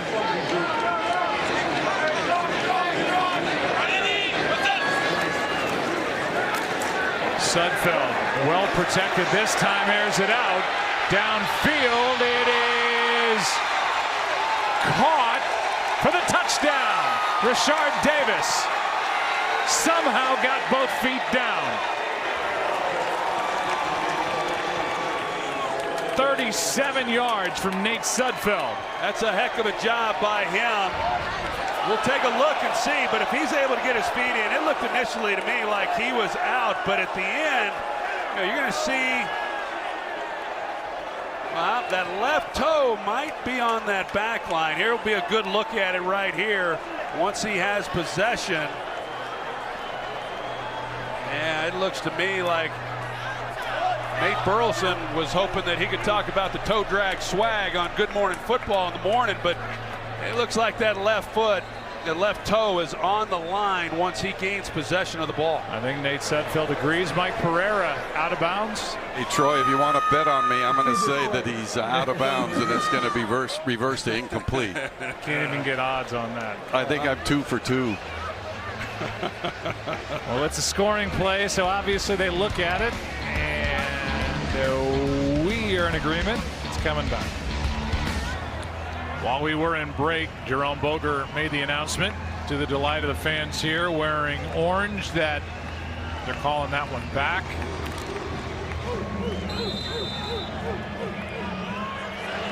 Rashard Davis did not get both feet down in bounds, so it's 2nd and 10. Hand off to Adams. Josh Adams is able to move that pile, and maybe the Eagles have something in number 33 behind Chance Warmack, and he wasn't alone out in front of that 13-yard run. Yeah, there's some good tough running there. It looked like Aaron Evans, maybe the rookie out of Central Florida, that was helping lead the way, but some contact kept his legs going, and a big game. The Eagles offensive line has allowed 13 sacks over the last 2 preseason games. including 5 tonight.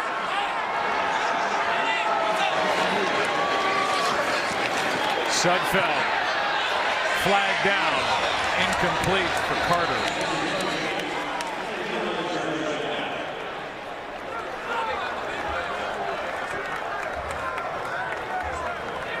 Holding. Defense number 33. 5-yard penalty. Automatic. First down. Simeon Thomas is guilty of the hold with that on Shelton Gibson. Yeah, easy call to make. And you know, hey, like when we talked to Greg Williams, the front 7, they're pretty good. Now they're relying on some of these young players, as we know. But he said the defense has a chance to be really good, but it all comes down to how good they are in pass coverage. As good as they were against the run, if you cannot play the pass in today's game, you're not going to be very good. And that goes as well if you don't create takeaways. Here's a good play out on the edge as Greg Ward gets dumped. And the play is made by corner Jeremiah McKinnon. He's made a couple of plays. It's a real good play. He fights through the block. He's able to come up and make a tackle. And I can assure you, if you are going to play corner for Greg Williams, you're going to be willing to stick your head in there and make plays in the run game and when you're forced to make tackles on the perimeter like we just saw. 2nd down and 10.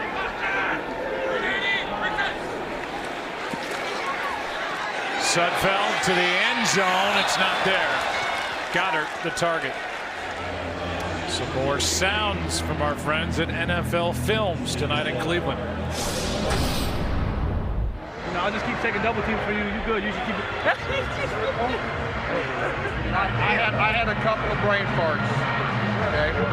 Thank God you didn't hear me. He is nothing if not colorful. Former head coach of the Bills, longtime defensive coordinator. Greg with an extra G. Williams. Been doing it a long time. He's a fiery guy, and so is their offensive coordinator, Todd Haley. Here is a pass to Josh Adams. Kind of the alpha dogs with regard to these coordinator.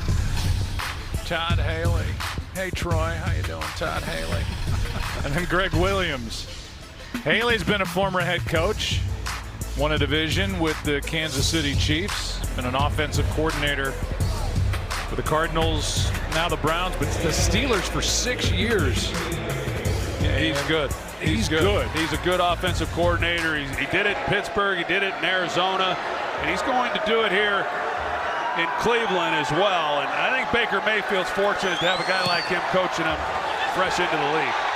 Here is a pull on a 33-yard try, and that distance has not been good for Jake Elliott, who was so good a year ago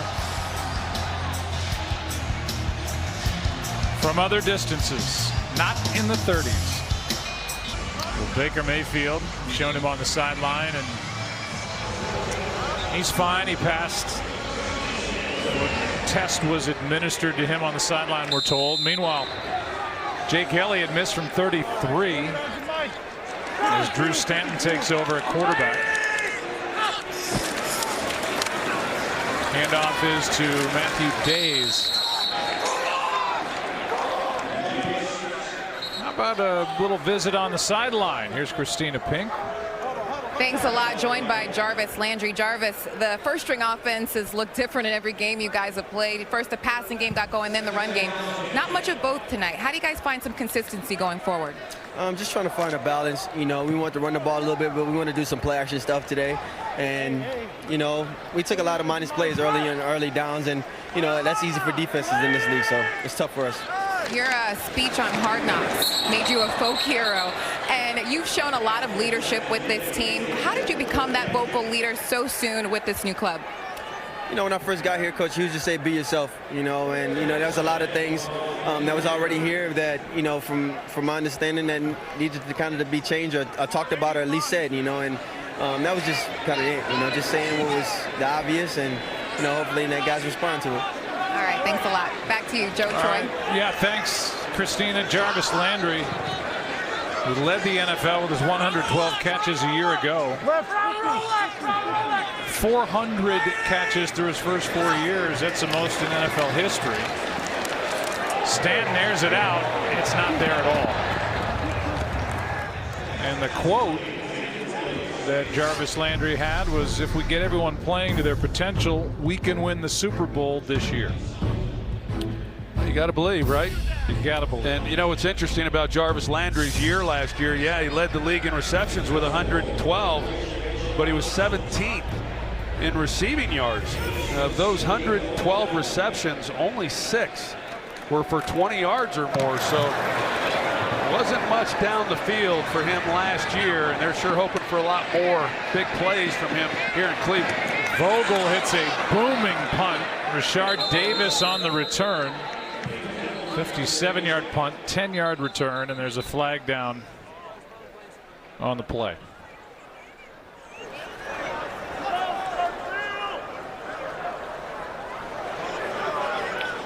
Hugh Jackson said this will be the greatest turnaround in sports history. Team, number 41. 10-yard penalty. Philadelphia keeps the ball. If they win the Super Bowl? First down. Is that what you're He wasn't that specific. Jarvis Landry, a little more specific. I would agree with that if they win the Super Bowl. They would be the greatest turnaround in the history of sports. I mean, that's pretty great. It's pretty great. Timeout. Hang up with a peanut, baby.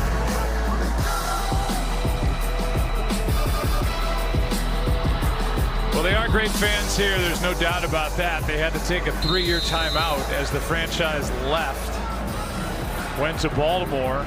They kind of just put everything on ice, including the records, and then rebooted in '99 going forward. They're picking up the records of the Browns of yesteryear. #1 rusher in franchise history, the great Jim Brown. Passes to Carter. He's made some plays tonight. Little number 2. He's got a first down. College football is back September 1st on Fox. Full day's action for you as Lane Kiffin's Florida Atlantic faces the 7th-ranked Oklahoma Sooners. It all starts at 11:30 Eastern on Fox, or stream it live on the Fox Sports app.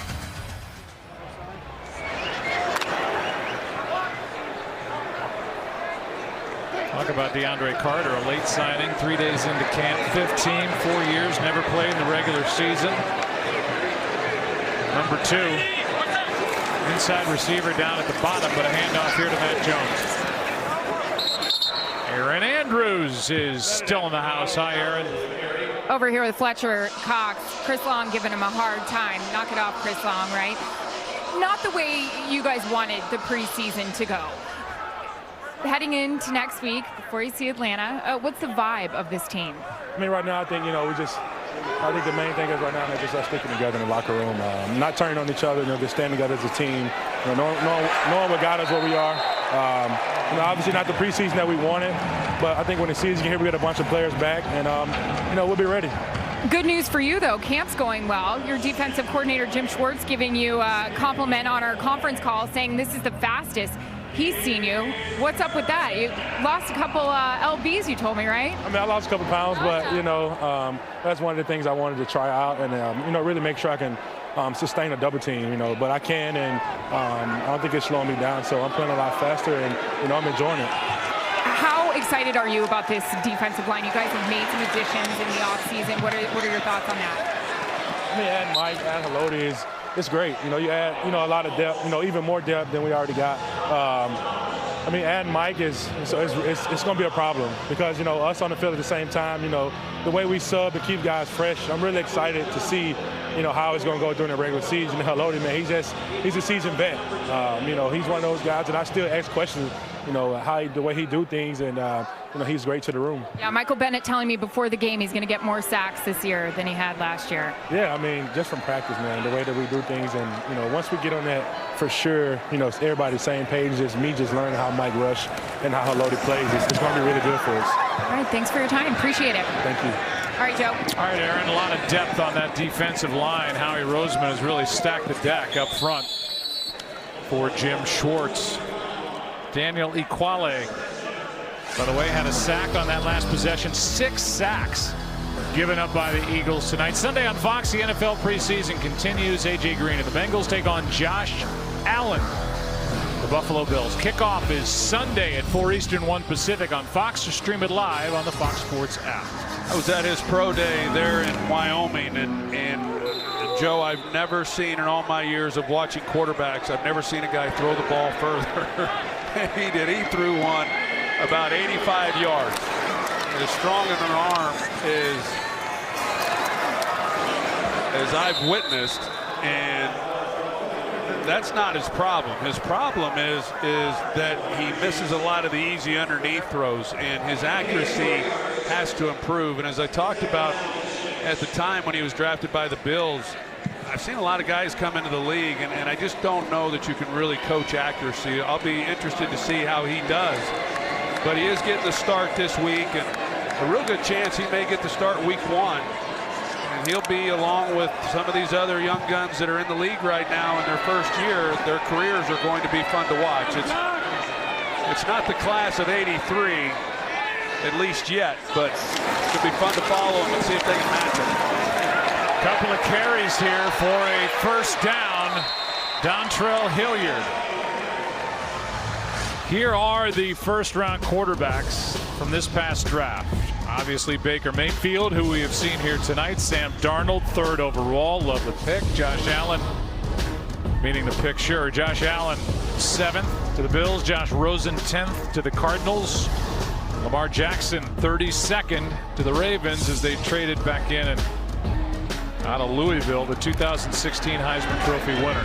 Well, going into the draft, I thought Sam Darnold was the best of the bunch, and I thought the safe pick for Cleveland, considering how badly they have drafted, that was the safe pick for them to make. But they went out, took some risks, and drafted Baker Mayfield. And I think what Jimmy Johnson always said was, hey, you can play it safe and be good, or you can take a chance and be great. And there's no question that John Dorsey, he took a chance on Baker Mayfield. As much as I like him, there's not many guys 6 foot that have had success in this league. Now, I know the game has changed, but they have a chance to be really special with this young man if he turns out to be the guy that they think that he's capable of. We'll be back in 30 seconds after this from the Big Three. Sullivan, who is down for Philadelphia, undrafted free agent out of Shepherd a year ago, and now able to pop up. I liked what Hugh Jackson told you about Baker Mayfield, not just with his abilities throwing the football, seeing the ball come out of his hand, and the way, as everybody says now, he can spin it and all that, but the way the people with the program at OU treated him, the way he treated them, the way guys rallied around him, he could tell the players liked being around him, and he thought that was a big factor as to what he could bring here to the Cleveland Browns. I think his personality is a lot like Brett Favre, and of course we saw the photograph that he staged for the draft, but I think there's a looseness about him that the players really enjoy. He impersonated the general manager John Dorsey this week and posted it on social media, which I thought was some of Baker Mayfield's best work. I thought it was great, and players like that, you know? So he loves to play, he loves to compete, and now it's just a matter of when will he get his opportunity. Philly doesn't want to be shut out here tonight. They just spent a timeout with 2:27 to allow some time. Winston Craig just made that last play for the Eagles. That's his 2nd good play of the night.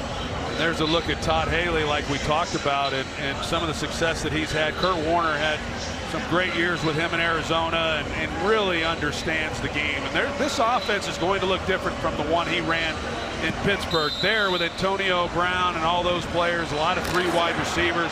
I think this will be more 2 tight ends, try to run the ball, protect the quarterback a little bit, but he's going to put them in opportunities to have success. I really like his abilities as a coordinator. Stanton throws, pass is caught on 3rd and 8, but brought down short of a first down to C.J. Board. I have a question for you, as it's now 4th down.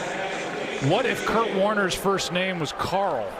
Would he have been as good under Todd Haley? Well, then if his first name was Carl, I probably would have been giving him all my money instead of Carl Nassib, the financial advisor. You have made a wise choice there, my friend. I mean, 10% return on your money from what I'm gathering. I want to invest with him. And Carl has been a real highlight on this Hard Knocks show. And I can't wait to see what he's going to do next. How much money did you give him? All? Everything. Yeah, everything I got. That's just smart. Just good business, good family business.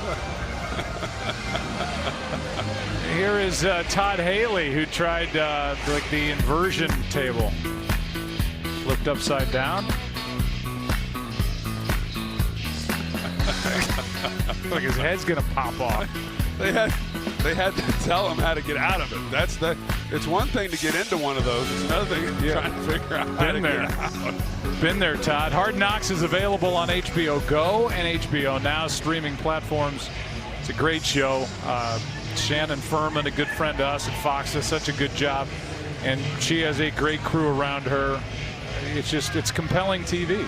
Yeah, I think Todd Haley may be going back to the office after this game and hanging upside down after this offensive performance. 5-0.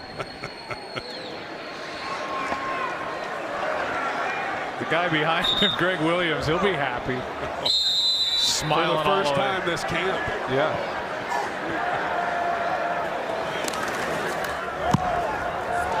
Davis will stay away from this punt from Colquitt, and it goes into the end zone. More on the Browns and that whole Hard Knocks show. It's Christina Pink. Hey, Joe. Well, you know, there was some concern from the veterans with such a young team that maybe having the Hard Knocks crew around could be a distraction. But when I talked to Hugh Jackson before the game, he had an interesting theory on why they've handled it so well. He said, we've got young guys, but because of social media, they all are so used to having that intrusiveness and that invasiveness around them all the time. He said, hey, this is nothing different. Well, it's made a star out of Devin Kajust, a first-year tight end from Stanford.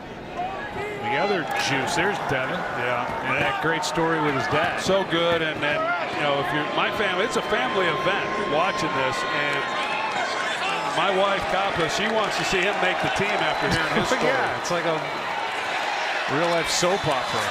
There's Matt Jones on a screen.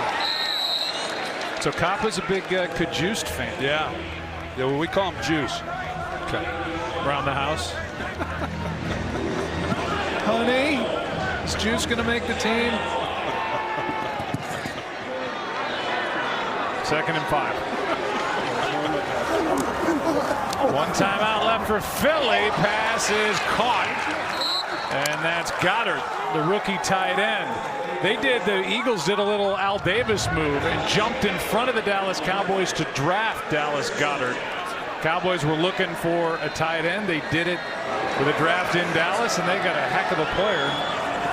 6'5", 256 from South Dakota State.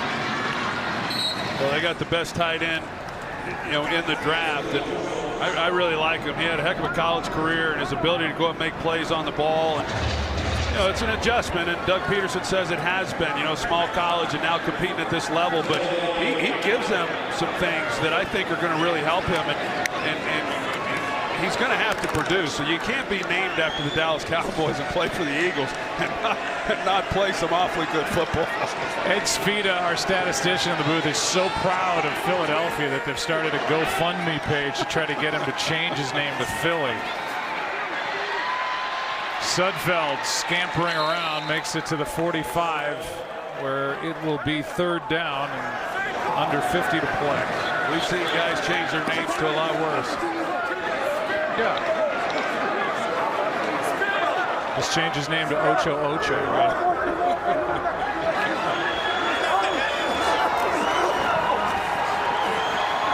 Sudfeld throws, no flag. It's 4th down, and there's DeAndre Carter, the target again with Denzel Rice in coverage. Man-to-man, and runs with him pretty good. Has the right arm around him a little bit, but doesn't redirect him, and probably a good non-call. Said Svida's name. I got to say Dave Schwalbe's name. Our spotter breaks into a sweat every time there's a preseason game, and there are 2 number 47s. Freaks out. Play clock at 2. 4th down and 5. Sudfeld throws and caught by Carter. And he's out of bounds with a 1st down, and there's life to get some points for the Eagles yet. It's a great job by Nate Sudfeld. He's got pressure, and he's just able to retreat, has enough arm strength to get it out there on 4th and down and keep this drive going. Still give the Eagles a chance here.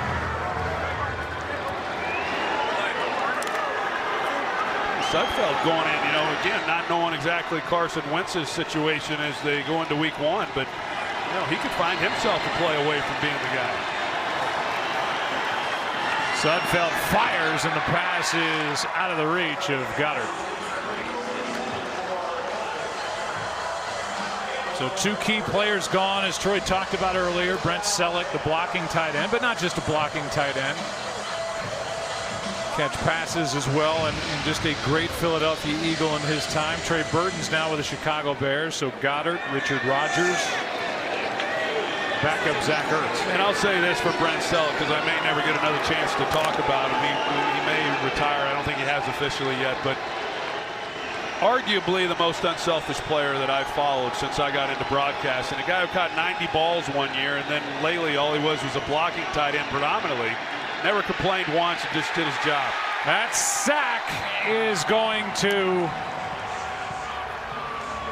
force Doug Peterson to use his final timeout. And it's B.J. Bello who got through to add another. That's 7 sacks by this Cleveland defense. Well, the news that hit yesterday, Dallas Cowboys Pro Bowl center Travis Frederick announced that he is suffering from Guillain-Barré syndrome, an autoimmune disease. Frederick said he was diagnosed with the disease after exhaustive tests conducted over the past few days. Received treatments over the past 48 hours. Doctors have told Travis that there's no timetable for his return. All of our best to Travis Frederick, one of the best in the game, a 4-time Pro Bowl center. Never missed any time in his 5-year career, and just a phenomenal player. Phenomenal player, and just really an awesome guy. And yeah, thoughts are with him, and we hope to see him back on the field sometime. Sudfeld is incomplete on 3rd and 19 after the sack to DeAndre Carter. It's 4th down with 8 seconds left. It basically comes down to this one play. 8 seconds left. This is the 4th down. What was the Freddie Mitchell 4th and what? Yeah, it was a 22. Come on, Svita, you know that. Come on, Svita. That's when he put on the belt. That's right, the people's champ. Fred X. Against Green Bay. 4th and 26. That's what it was. We were there. Mike Steve Pack fired that out. Why? Well, he's a Green Bay Packer fan. 4th down. And that, ladies and gentlemen, is that. Game over. Matt Jones made the catch. The Browns go to 2-1. The Eagles fall to 0-3. And I think that man, Hugh Jackson, will walk away a lot more pleased with what he saw tonight than Doug Peterson. Yeah, I believe so. I think that there's some things they did that they can certainly build upon. The Eagles, they're scratching their head a little bit tonight. Back after this in Cleveland to wrap it up.